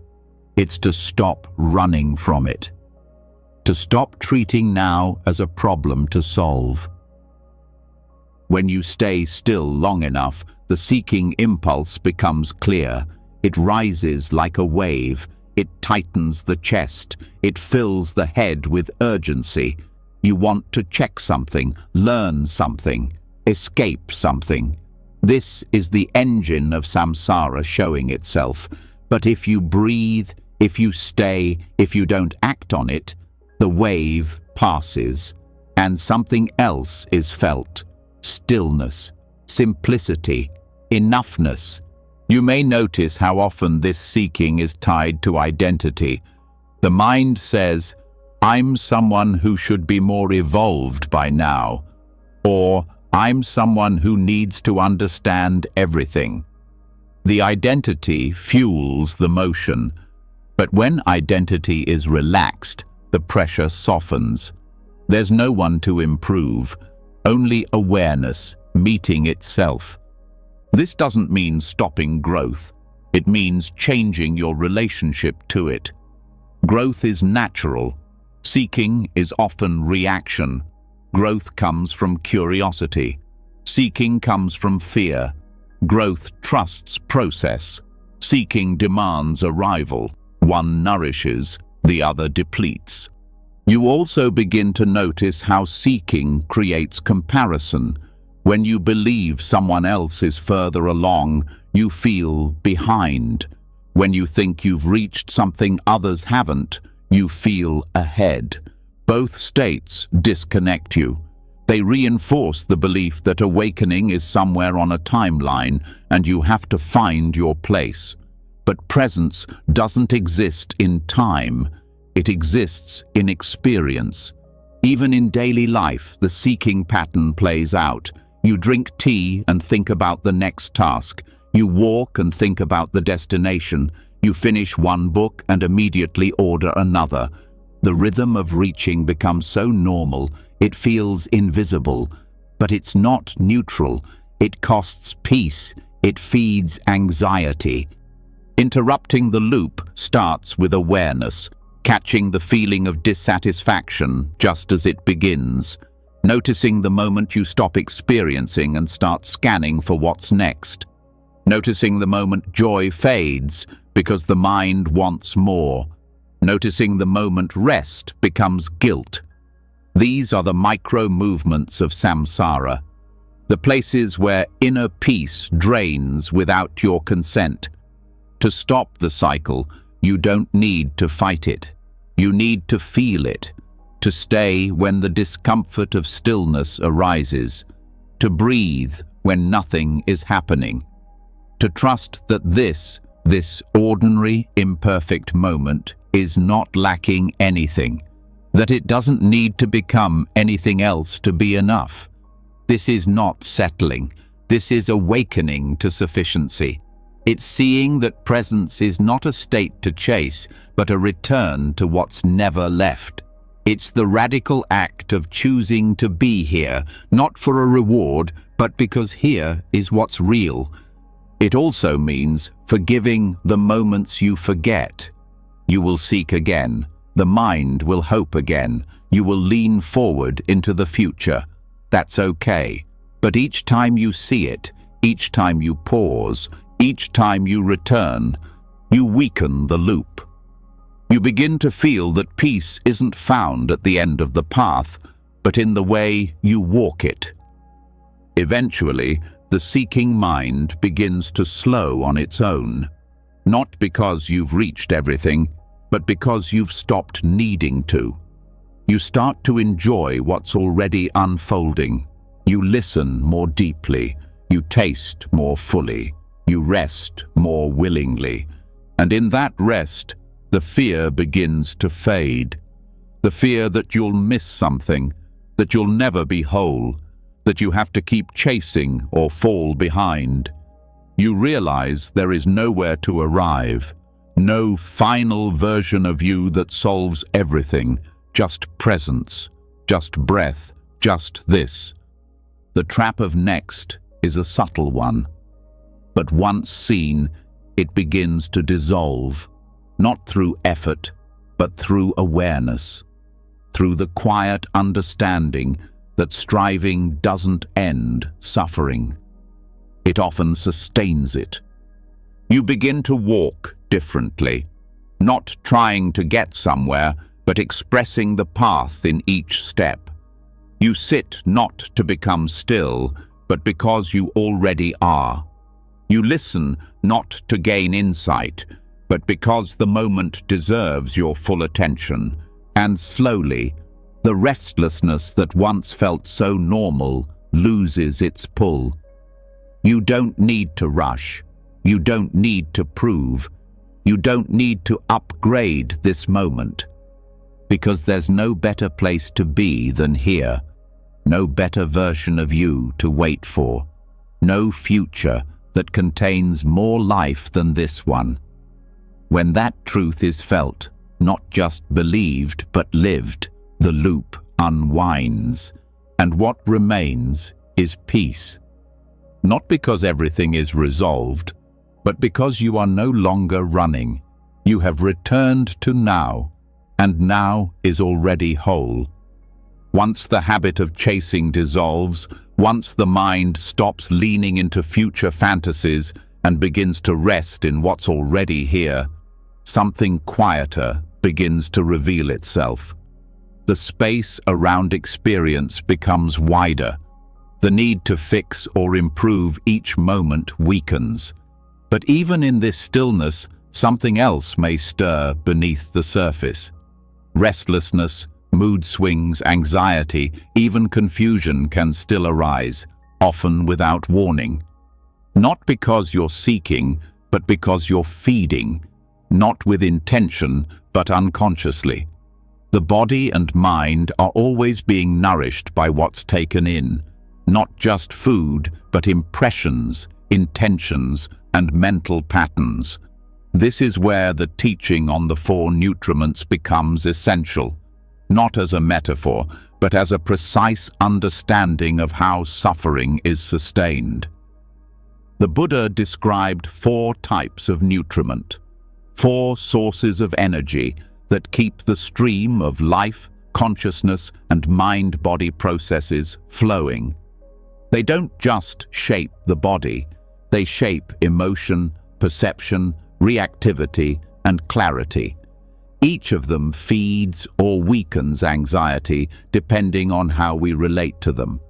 Most people focus only on one type, physical food, but there are 3 others, equally powerful, often ignored. Together, they form the architecture of your inner life.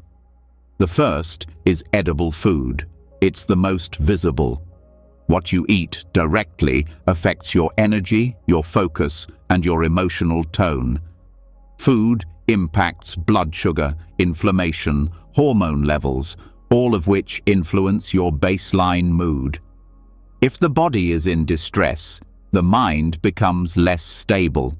When meals are irregular, rushed, or overly stimulating, the nervous system often moves into a low-level stress response.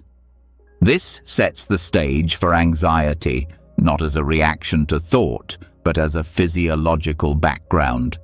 Eating with mindfulness changes this.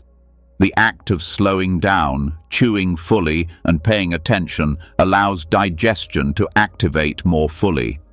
It also sends signals of safety to the body. Regular meals, balanced nutrition, and calm environments during eating are not luxury. They're a form of practice, not about perfection, but about attunement. You begin to sense what the body actually needs, rather than eating from habit or emotion. When the body is nourished properly, the mind has a steadier foundation. The second nutriment is sense impressions. This includes everything taken in through the eyes, ears, nose, tongue, body, and mind. Every sound, image, touch, and idea becomes part of what shapes your inner state. In a world saturated with input, the nervous system often becomes overwhelmed without realizing it.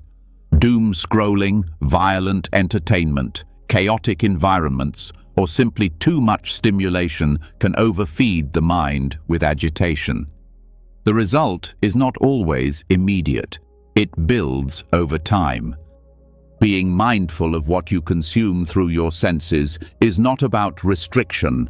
It's about recognizing what uplifts, what calms, and what disturbs. Silence becomes nourishing, nature becomes stabilizing, beauty becomes medicine. Harshness, speed, and noise begin to show their effects. Racing thoughts, mood swings, reactivity. When you clean up what enters the mind, inner space becomes clearer. You see more, react less, and begin to sense when overstimulation is tipping into anxiety. This also includes digital habits. What you read, watch, and scroll through becomes mental food. If your day is filled with conflict-based news, superficial content, or endless comparison, the result will not be neutral. Each moment spent consuming stress-based material reinforces fear-based thought loops. You may not feel it instantly, but you carry it. Curating your attention is not indulgence, it's self-respect.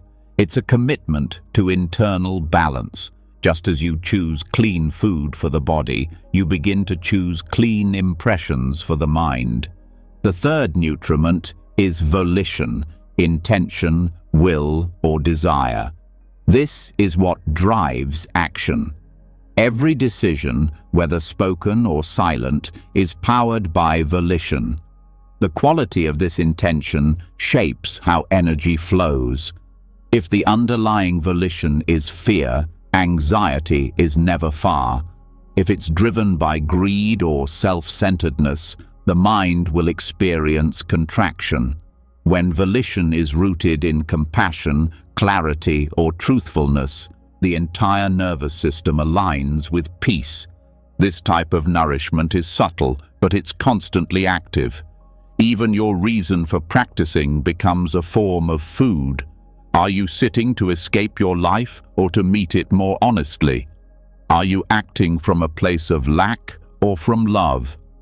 The deeper you look, the more you begin to see how much your mood and thought patterns are shaped by the engine running quietly in the background. Volition also creates karmic momentum. What you want, fear, avoid, or obsess over doesn't just stay as thought. It turns into behavior, and repeated behavior reinforces identity. To change suffering at the root, volition must be examined with honesty. This isn't about suppressing desire. It's about seeing it clearly and choosing wisely. When intention becomes wholesome, even difficulty can be met with dignity. You begin to ask, what am I really trying to achieve in this moment? What's underneath my action? Is this about control or care? Is this reaction or wisdom? Each moment of clarity weakens the pull of reactive patterns. Over time, volition becomes less compulsive and more aligned. The anxiety created by misdirected energy slowly quiets. The fourth nutriment is consciousness itself. This is the field in which experience arises. Consciousness is not fixed. It changes based on what it contacts. What you pay attention to grows stronger. What you rehearse becomes familiar.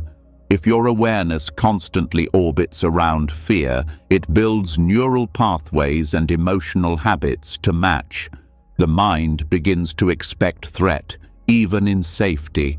The result is chronic tension, even when life is stable. You are always shaping consciousness through what you dwell on, through your internal narratives, judgments, and habits of perception. A mind trained on lack will keep finding deficiency. A mind trained on impermanence will find freedom even in loss. Consciousness is conditioned, but also conditionable. You don't have to be a victim of its tendencies. You can choose where to place attention, not as suppression, but as wisdom, redirecting toward presence, toward appreciation, toward clarity. This is why mindfulness is so transformative. It gives you the power to choose your object of awareness, and that choice is what feeds the next moment of mind. Instead of being swept away by reaction, you begin to live intentionally. Each moment becomes a chance to direct energy toward liberation rather than entanglement. Understanding the four nutriments gives you a clear map. You begin to see that anxiety is not random. It is not purely mental. It is often the natural result of what's being consumed, moment by moment. Nourishment is not only what goes in, it's what stays, what's repeated, what becomes familiar. To change your mental state, you begin by changing what you feed. This awareness creates a new kind of responsibility, not guilt, but maturity. You begin to recognize that what you allow into your space, through the body, the mind, the senses, shapes your experience. This is empowering. It returns agency. You can't control every input, but you can shape your environment. You can say no to what depletes and yes to what restores. It also teaches balance. You stop being passive in your relationship with the world. You notice what leaves you drained. You honor what leaves you nourished. You take breaks from screens, from noise, from people who deplete you, not to escape, but to reset, to return to yourself. You stop treating calm as accidental. You start making space for it deliberately.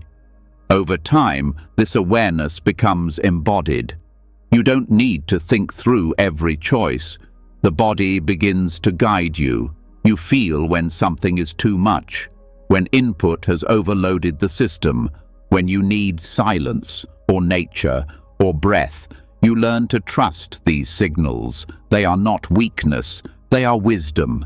Even in relationships, this teaching applies. Some conversations nourish, others agitate. Some dynamics lift you into clarity, others pull you into confusion. You don't avoid life, but you learn where to place your energy. You become less reactive, more intentional. You begin to cultivate environments, external and internal, that reflect your deepest values. What you feed, you strengthen. This is not just a lesson, it's a law.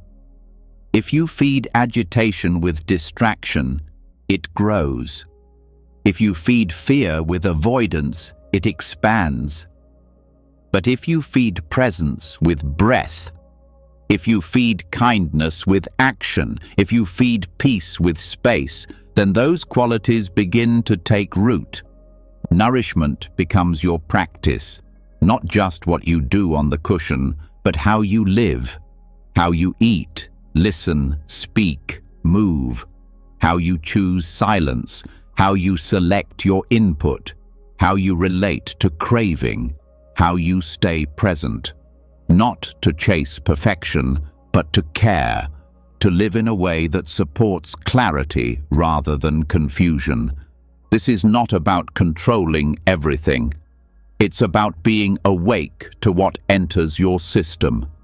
It's about choosing not to numb out, about respecting the mind enough to give it clean food, about respecting the heart enough to protect its space.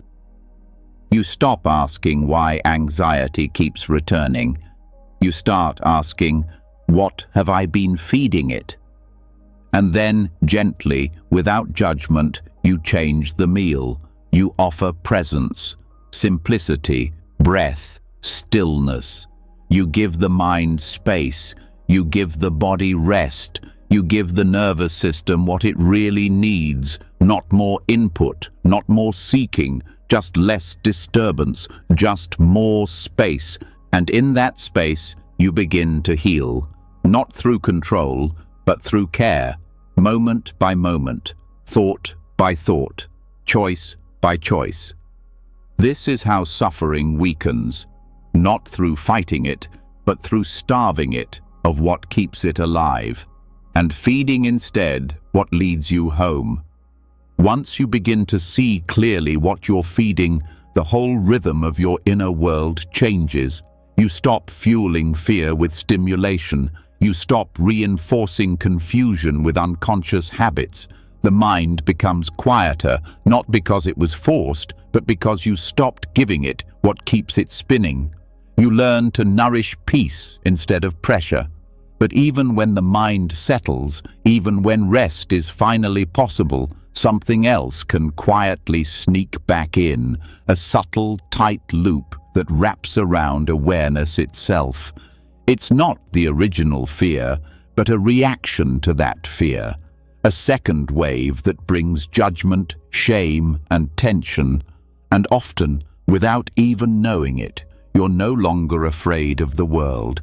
You're afraid of how you feel. This is what's sometimes called the third arrow. The Buddha once described how suffering arises not just from pain, but from the reaction to pain. The first arrow is the initial pain or discomfort. Something painful happens. The second arrow is the mind's reaction, anger, resistance, blame. But many never realize that there's a third arrow that's often even more destructive. It's the fear of your own fear, the anxiety about your anxiety, the shame about your reaction, the loop that turns one moment of discomfort into hours of inner turmoil.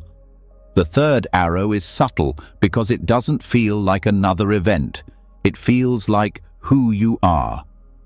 When anxiety arises, the third arrow says, "Why are you like this again?" When sadness appears, it whispers, "This shouldn't be happening anymore." The mind becomes the judge, the critic, the commentator. It layers over the original experience with a sense of failure. Not only are you feeling anxious, you're anxious about feeling anxious. Not only are you overwhelmed, you're overwhelmed about being overwhelmed. This meta layer creates a cycle that feeds itself. The nervous system senses danger, and the mind adds interpretation. It labels the feeling as bad, wrong, or unacceptable. That judgment then becomes a trigger for more fear. You try to push the feeling away. You analyze it. You get frustrated with yourself for still having these emotions, and each attempt to fix it only confirms that something must be wrong. But the truth is, the anxiety was never the problem. It was the added fear, the belief that it shouldn't be there, that turned it into suffering. The third arrow hides in the spaces between thoughts. It shows up in how you brace your body, how you shorten your breath, how you speak to yourself without noticing. And because it feels so familiar, it often goes unquestioned. To break the loop, you have to go underneath the reaction, not to fight it, but to see it. You begin by acknowledging the original discomfort, fear, sadness, restlessness. And then, instead of pushing it away, you notice what the mind is doing on top of it. You ask, what am I believing about this feeling? Am I resisting it? Am I ashamed of it? Am I expecting myself to be beyond this? This kind of reflection isn't analysis, it's awareness. It's bringing the reaction into the light, so it no longer drives your behavior.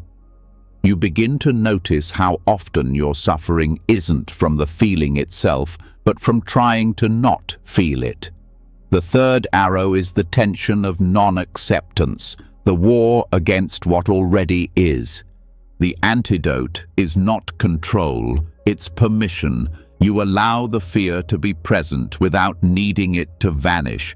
You stop seeing the emotion as failure. You treat it like weather, passing, temporary, not you. You stop holding your breath, waiting for peace. You make space for the discomfort to sit beside you, to be felt without being resisted. Sometimes this means doing nothing, not because you're ignoring it, but because doing is what kept the loop alive. Every attempt to solve the anxiety reinforces the belief that it's dangerous. But when you let it be, something changes. The system relaxes. The pressure lifts. The emotion softens, not because you fixed it, but because you didn't feed it. This shift is gentle. It's subtle. It begins with how you speak to yourself. Instead of, "I can't believe I'm feeling this again," you say, "It's okay. This is just a moment." Instead of, "I should know better," you say, "Even this belongs." That inner voice doesn't need to be perfect, just kind, just spacious enough to allow the feeling without rejection. The third arrow also shows up in practice itself. You sit down to meditate and feel anxious and immediately think, "I'm doing this wrong." You hear silence, then hear your thoughts and assume you're failing. But those judgments are the third arrow. They are not the truth. They are habits. When you learn to recognize them, you disarm them. You remember that the purpose of practice is not to eliminate discomfort. It's to be with it wisely. Another way to break the loop is to shift attention to the body. Anxiety lives in the chest, the stomach, the jaw. The third arrow lives in the mind. When you drop into sensation, warmth, pressure, breath, you bypass the story. You return to what is real. You begin to see that the feeling, no matter how strong, is just that, a feeling, not a problem, not a prediction, not a personal flaw. This kind of presence builds resilience. You stop fearing your emotions. You stop fearing your own mind. Even when discomfort arises, you carry a quiet confidence. You know you don't need to collapse into it. You know you don't need to escape it. You can sit, breathe, feel, and stay. Over time, this rewires the system. The nervous system learns that discomfort doesn't mean danger. The mind learns that fear doesn't need to be resisted. You unlearn the habit of self-rejection. You learn the art of staying, and that staying becomes a deep form of self-trust. You may notice that your anxiety still appears, but it passes more quickly. It feels lighter. It doesn't spiral, because now it's not being held in place by resistance. The third arrow no longer lands. It's noticed and dropped. The space between feeling and reaction widens, and in that space, peace can enter. This isn't about mastering every emotion. It's about softening the grip. It's about no longer turning pain into punishment, no longer turning emotion into identity. You feel sad, but you're not a sad person. You feel afraid, but you're not a broken mind. These are waves. You are the ocean, deep, still, unmoved beneath the surface. Self-compassion plays a key role here, not as a technique, but as a way of being. You begin to treat your own struggle the way you'd treat a friend's, with care, not criticism, with presence, not pressure. You stop asking, "Why am I like this?" and begin asking, "What does this part of me need right now?" Often the answer is simple: breath, warmth, quiet, space. You also begin to recognize how the third arrow isolates. It makes you feel like no one else goes through this, like your anxiety is unique, but it isn't. Everyone feels fear, everyone loops in thought, everyone forgets their own wisdom. When you remember that, the shame dissolves. You begin to feel connected again, not through perfection, but through shared humanness. Practice becomes lighter too. You stop meditating to get rid of anxiety. You meditate to know it, to befriend it, to make space for the whole range of being. And in that space, something changes, not always immediately, but deeply. The parts of you that once felt unlovable begin to rest. They stop fighting. They begin to trust. This is the heart of dismantling the third arrow. It's not about finding peace by avoiding discomfort. It's about remembering that peace is what allows discomfort to be there without collapsing. It's about remembering that your nervous system doesn't need perfection. It needs presence. That your mind doesn't need to be quiet. It needs to be understood.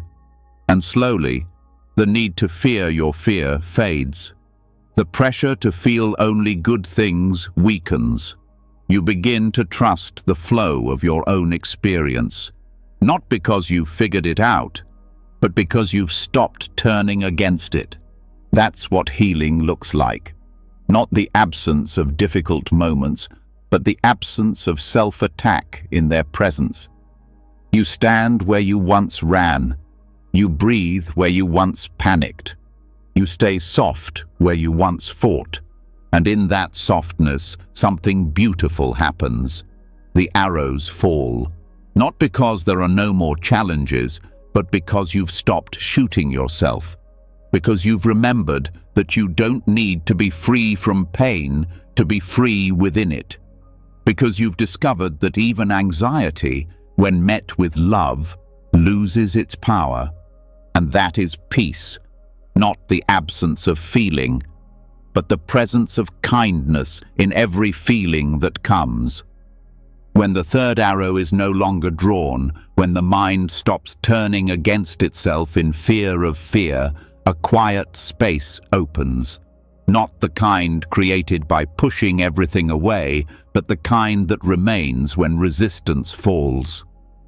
That space doesn't always feel extraordinary. It can feel soft, unremarkable, almost empty. But stay long enough in that openness, and something begins to reveal itself.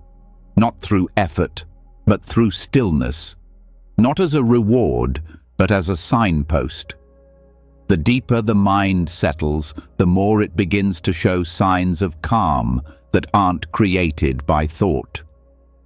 These are known as nimitta, subtle mental signs that arise not from imagination, but from the natural unfolding of quiet awareness. Nimitta are not visualizations.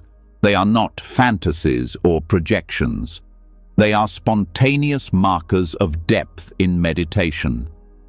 They appear when the mind becomes unified, when the usual movements of craving and resistance have paused, and what remains is attention gathered in stillness. The appearance of a nimitta is not the goal of practice, but its reflection. Just as the moon is reflected clearly only on still water, these signs arise only when the surface of the mind becomes still enough to hold them. Most commonly, nimitta present as light. Not physical light through the eyes, but an internal radiance that arises in perception. It may appear as a soft glow, a stable brightness, or a subtle field of color. For others, the nimitta might come as a felt sense of spaciousness, buoyancy, or radiant calm. It is not something you try to make happen. In fact, trying prevents it. It arrives when the effort to arrive has fallen away. Understanding nimitta begins with understanding the conditions that support them. The mind must be quiet, but not dull, alert, but not tense. This balance comes from steady attention to a meditation object, often the breath. As the breath becomes subtle, the mind becomes collected. Distraction fades. The body feels light. The sense of boundaries begins to dissolve, and the center of attention becomes refined and stable. When attention becomes so steady that it no longer jumps to thought or external sensation, a shift occurs. The breath may disappear from awareness, not because it's stopped, but because the mind no longer needs to hold it. In that moment, something new appears, a gentle brightness, a presence without shape, a quality that doesn't need to be defined to be trusted. It's easy to miss this moment, especially if the mind is expecting something dramatic. Nimitta are often quiet. Their power lies not in what they show, but in what they indicate. That the mind is no longer scattered. That awareness is beginning to unify. That stillness is no longer partial, but complete. The danger at this point is craving. When the nimitta appears, the untrained mind may grab for it, try to control it, try to hold it in place. This grasping instantly disrupts the stillness that allowed it to arise. The light flickers, fades, or becomes unstable. The lesson is clear. You cannot own stillness. You can only rest within it. Letting the nimitta remain without interference is a subtle art. You stay present. You don't analyze. You don't direct. You rest in awareness of the sign, letting it deepen naturally. The nimitta then becomes a gateway, not something you focus on in the usual sense, but something that holds your attention effortlessly, like being drawn into a gentle current. This deepening often leads to the absorption states known as jhana. In these states, the mind becomes fully unified with the meditation object. Thought ceases, time dissolves, the sense of self recedes. There is only knowing, calm, still presence. Nimitta is not the absorption, but the threshold, the signal that the door is open. It's important to remember that not all nimitta are visual. For some, it might feel like a centerless silence, a clarity so still it feels luminous, even without form. Others may sense a kind of inner expansion, no edge, no center, only presence. What matters is not the form, but the quality. Is it steady? Is it peaceful? Does it arise from calm, not force? The presence of nimitta also helps reveal the nature of the mind. You begin to see that thought is not the default. That awareness, when unclouded, naturally rests in peace. That what you are looking for has always been there, just covered by agitation. This insight doesn't need words. It arrives as knowing, direct and complete. Over time, the nimitta becomes familiar. Not something you chase, but something you trust. Its arising confirms that the conditions for stillness have matured. It becomes a guide, not something to cling to, but something to recognize as the mind's way of saying, "I'm here, I'm steady, let me deepen." This stage of practice requires patience. The mind may fluctuate. Some days the nimitta appears, other days it doesn't. You learn not to judge, not to compare. You return to the basics: posture, breath, attitude. You know that depth is not in the experience, but in the steadiness of presence. There is also a danger in becoming attached to the nimitta itself, to think of it as a goal, a sign of success. But attachment to subtle states is still attachment. The teaching remains: use the raft, then let it go. Let the nimitta be a tool, not a trophy. Let it support your settling, not distract you from the deeper letting go that follows. As the mind becomes more familiar with these signs, daily life changes too. You start to carry that same quiet into movement, into speech, into relationships. The mind becomes more sensitive to disturbance, but also more forgiving. You don't need the nimitta to appear in daily life for its effect to remain. The residue of that deep stillness lingers. It shapes how you respond, how you listen, how you hold discomfort without collapse. You also begin to recognize the early conditions that lead to stillness, the habits that support clarity, the ones that weaken it. You become less tolerant of internal noise, not because it's bad, but because you've tasted what silence can reveal. You move through life not chasing states, but protecting the simplicity that allows them. In this way, nimitta becomes more than a meditation concept. It becomes a way of sensing the internal climate, a signal of alignment, a reminder that peace is not an idea, it's a real, embodied experience. One that the mind knows how to return to when given the space. This deep calm is not separation from the world. It's intimacy with reality. It allows you to meet suffering without panic, to be with joy without clinging, to sit in the center of the storm and not be swept away. Nimitta is not the end of the path. It is a marker, a turning point, a whisper that says, "Stay. This is the way." No need to rush, no need to grasp. The stillness is already inside you. The light already shines. All you have to do is rest, let go of the noise, trust the quiet, and return, again and again, until the signs appear, not because you forced them, but because you finally stopped trying. And the mind, relieved of effort, opened itself to the peace that was always waiting. When the mind rests deeply and nimitta arises, you begin to taste the profound calm that has nothing to do with thinking. Not an idea of peace, but direct experience, an internal brightness, a centerless stillness, a depth where nothing needs to be said or fixed. These signs don't just reflect concentration, they reveal something more fundamental. How little of what we normally identify with is necessary for awareness to be fully alive. In that silence, the usual stories fade. The familiar self loses its shape. And what's left is something much simpler, much more honest.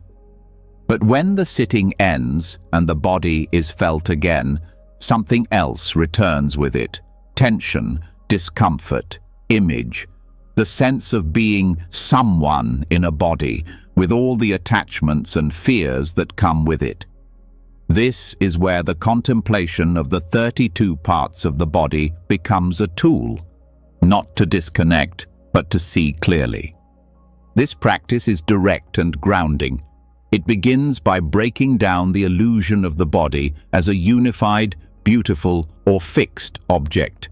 In daily life, the body is often seen through emotion, through opinion, through judgment. We compare, protect, decorate, worry, and strive. But underneath all that, the body is not what we believe it to be. It's a collection of elements, constantly changing, never entirely under our control. The Buddha taught contemplation of the 32 body parts as a way to loosen the grip of attachment and pride, and also to free the mind from fear. This isn't about rejecting the body or thinking negatively of it. It's not a punishment. It's a practice of seeing truth without distortion. By mentally dividing the body into parts, hair of the head, hair of the body, nails, teeth, skin, and continuing through flesh, organs, bones, and fluids, you begin to disrupt the automatic sense of me and mine. You stop seeing the body as a solid self and start seeing it as a process of nature. This shift in perception changes how suffering is experienced. Physical discomfort becomes less personal. Aging loses some of its sting. Fear of appearance and comparison starts to weaken. What once felt like a source of identity starts to look more like a changing system. This change is not abstract. It's felt in how you relate to your body every day. The craving to control, to perfect, to protect starts to soften. As you recite and reflect on the 32 parts, either silently or aloud, you bring the mind to the direct experience of the body as it is, not as a social image, not as a concept, but as sensation. The repetition trains the mind to see beyond surface beauty or shame. Hair is just hair. Skin is just skin. Blood is just blood. Each part, taken individually, has no special status. But when strung together in illusion, they create attachment. This meditation also works deeply with tension. Many people carry stress in their body without realizing it comes from identification. The shoulders clench to uphold an image. The stomach tightens in fear of being judged. The jaw locks to hold back emotion. By dissecting the body in awareness, you begin to dismantle the layers of meaning placed upon it. This doesn't erase sensation, but it clears the false ideas that turn sensation into suffering. You start to understand that the body is not a problem, but the grasping around it is. The need for it to look or feel a certain way, the fear of it aging, the shame of its imperfections. When you see each part clearly, that pressure lifts. You're not reducing the body, you're freeing it from story. This practice also interrupts self-view at a deeper level. It's easy to say, "I'm not my body," but still carry that belief unconsciously. The 32 parts contemplation helps reveal how deep the identification goes. It shows how quickly the mind contracts around a single sensation and calls it me. How easily appearance becomes identity, how pain becomes personal, and how fragile that sense of self really is.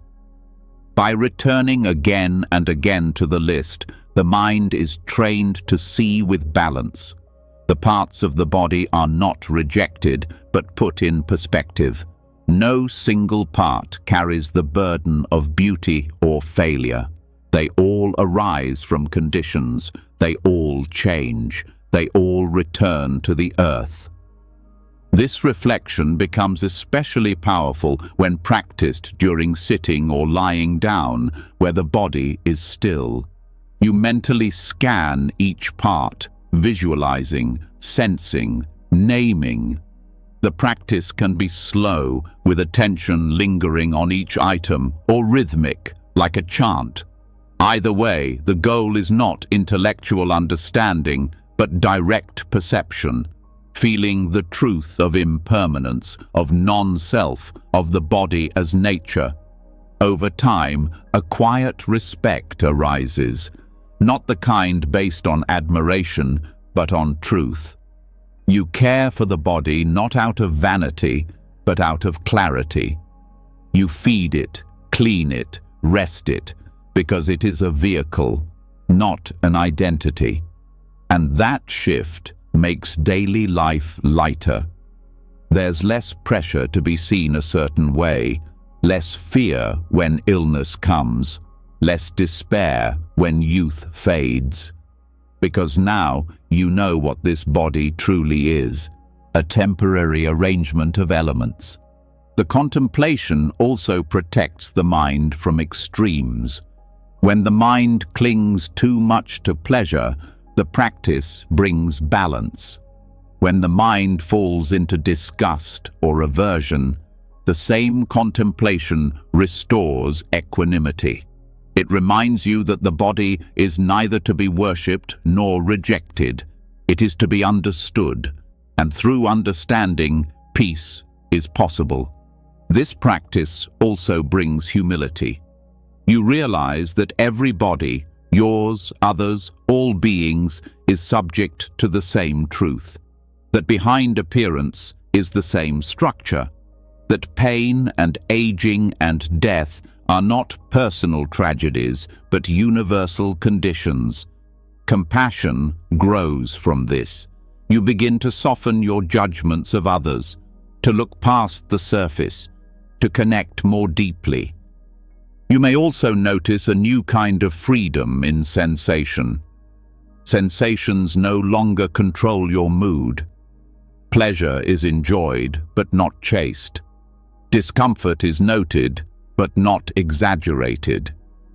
The body becomes less of a battleground and more of a field for mindfulness, a place where impermanence can be seen clearly and met with wisdom. This clarity can extend into everyday choices. What you eat, how you move, how you speak about your body, all of it begins to reflect a quieter mind. Not because you're trying to be different, but because your relationship to form has changed. You no longer serve the image, you serve awareness. The 32 parts contemplation also deepens insight into the elements. You begin to feel the body not as flesh and skin, but as earth, water, fire, and air, solidity, fluidity, warmth, movement. These elements don't belong to anyone. They arise and pass, form and dissolve. Seeing this changes how fear is experienced.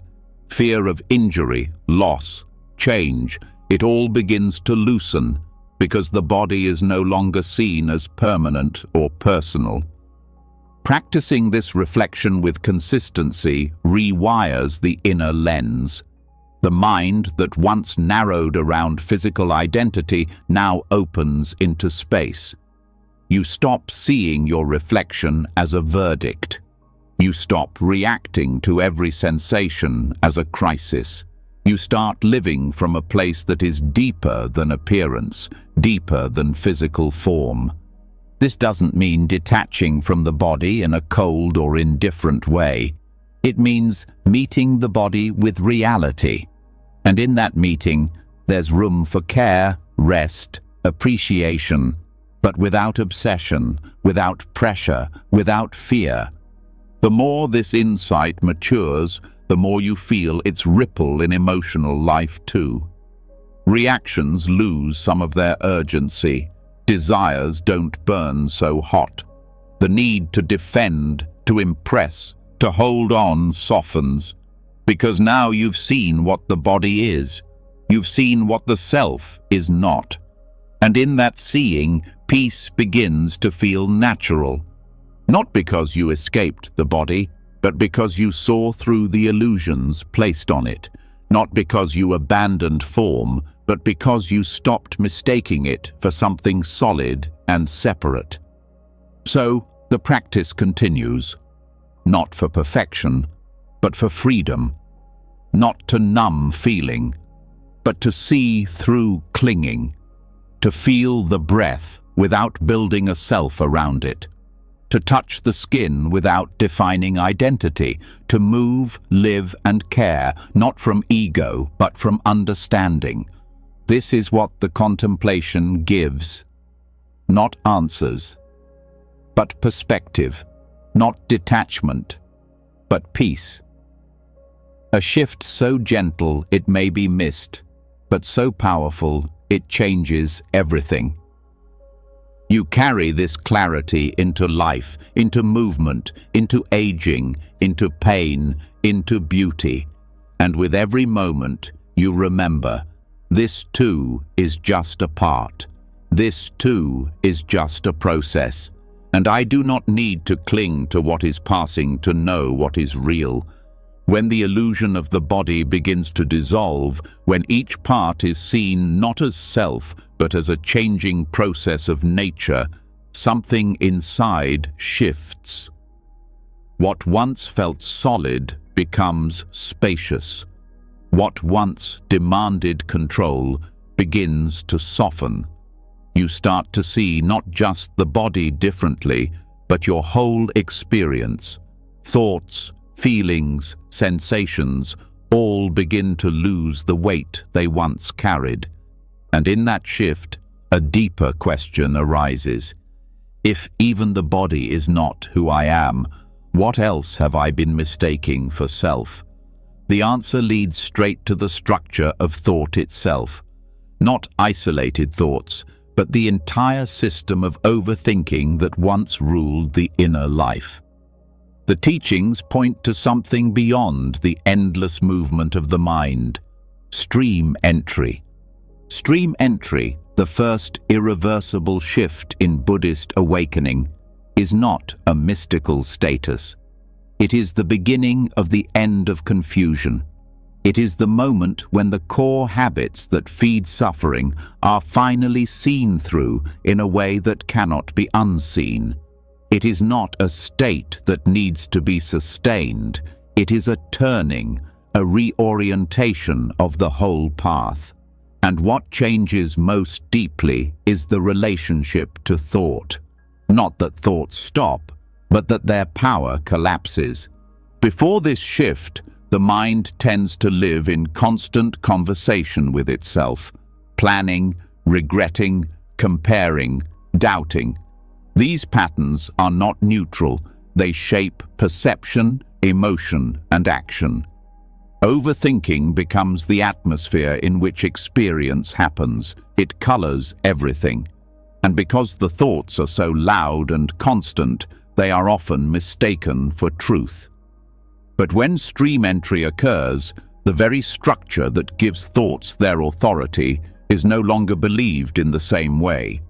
This change begins with direct insight into the nature of reality, not as a concept, but as a lived experience.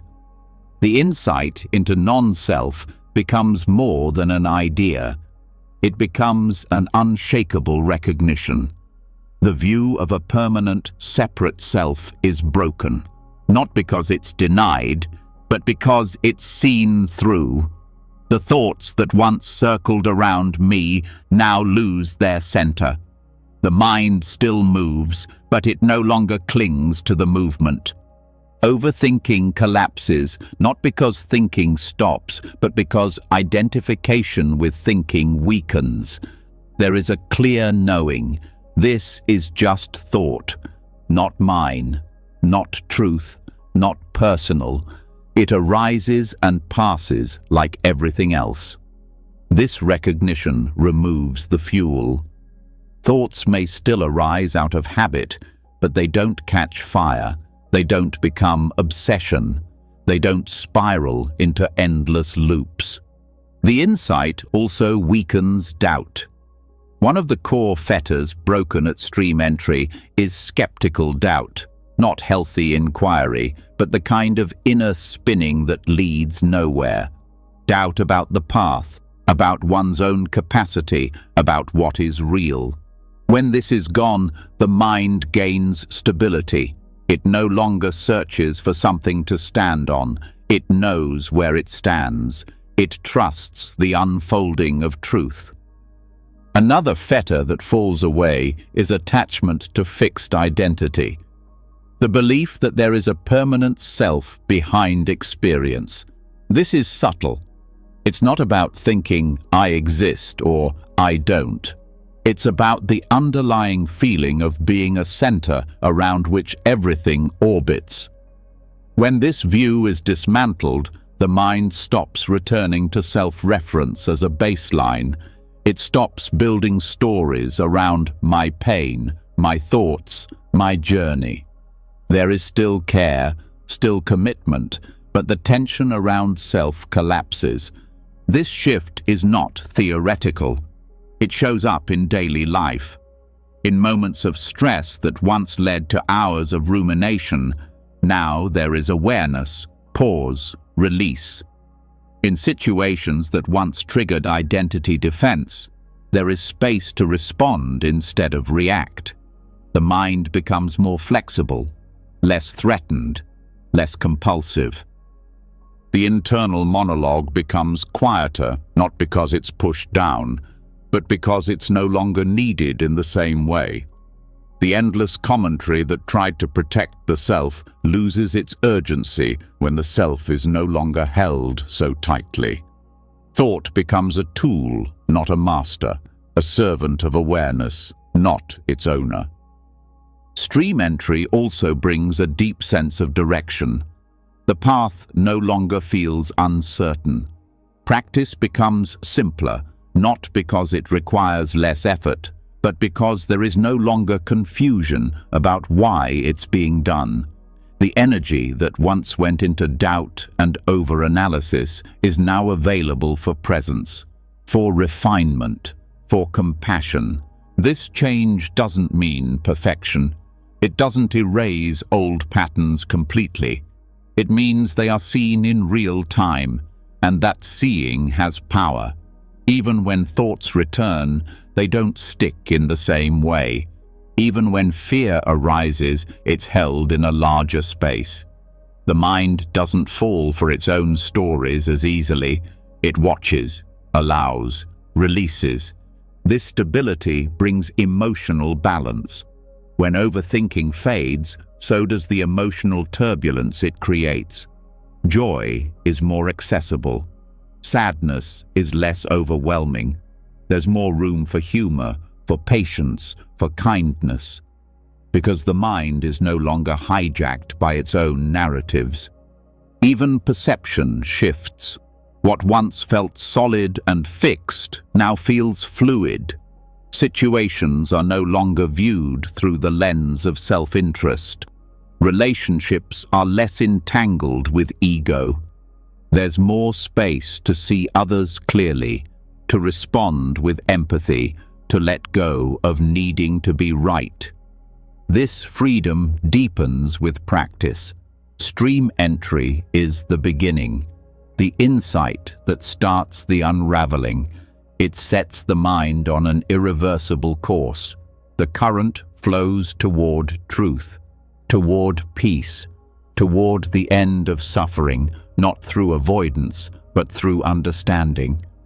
And even though the insight is personal, its effects ripple outward. A mind that no longer clings is a mind that harms less. A mind that doesn't over-identify is less defensive, less reactive. The changes are subtle at first, but they shape every interaction, every decision, every breath. This stage also brings clarity about the nature of craving. Another fetter, attachment to rituals as ends in themselves, also falls. Practice is no longer about doing it right to gain identity. It becomes about what is skillful, what brings freedom. Meditation shifts from performance to inquiry, from achievement to simplicity. This freedom from overthinking allows intuition to surface, not mystical knowing, but direct responsiveness. You begin to feel the next step without calculation. You know when to speak, when to wait, when to stay still. Because the mind isn't cluttered, the heart can speak. There's a deeper honesty too. Without constant thinking, you see what is true more easily. You admit when you don't know. You acknowledge when you're wrong. You listen without preparing a reply. Because the need to defend a self is no longer primary. As this freedom stabilizes, gratitude grows. Not just for pleasant experiences, but for the whole path, even for the suffering that led here. You stop resenting your struggle. You begin to see how it shaped your seeing, how it brought depth, how it helped you care more.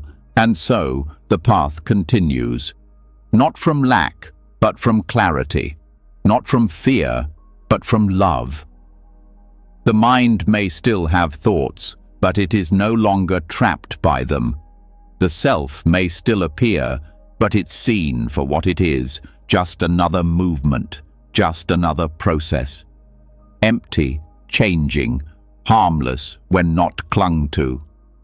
This is the collapse of chronic overthinking, not in one dramatic moment, but in the quiet undoing of confusion, in the steady presence of insight, in the calm knowing that awareness does not need to be protected by thought, it only needs to be remembered.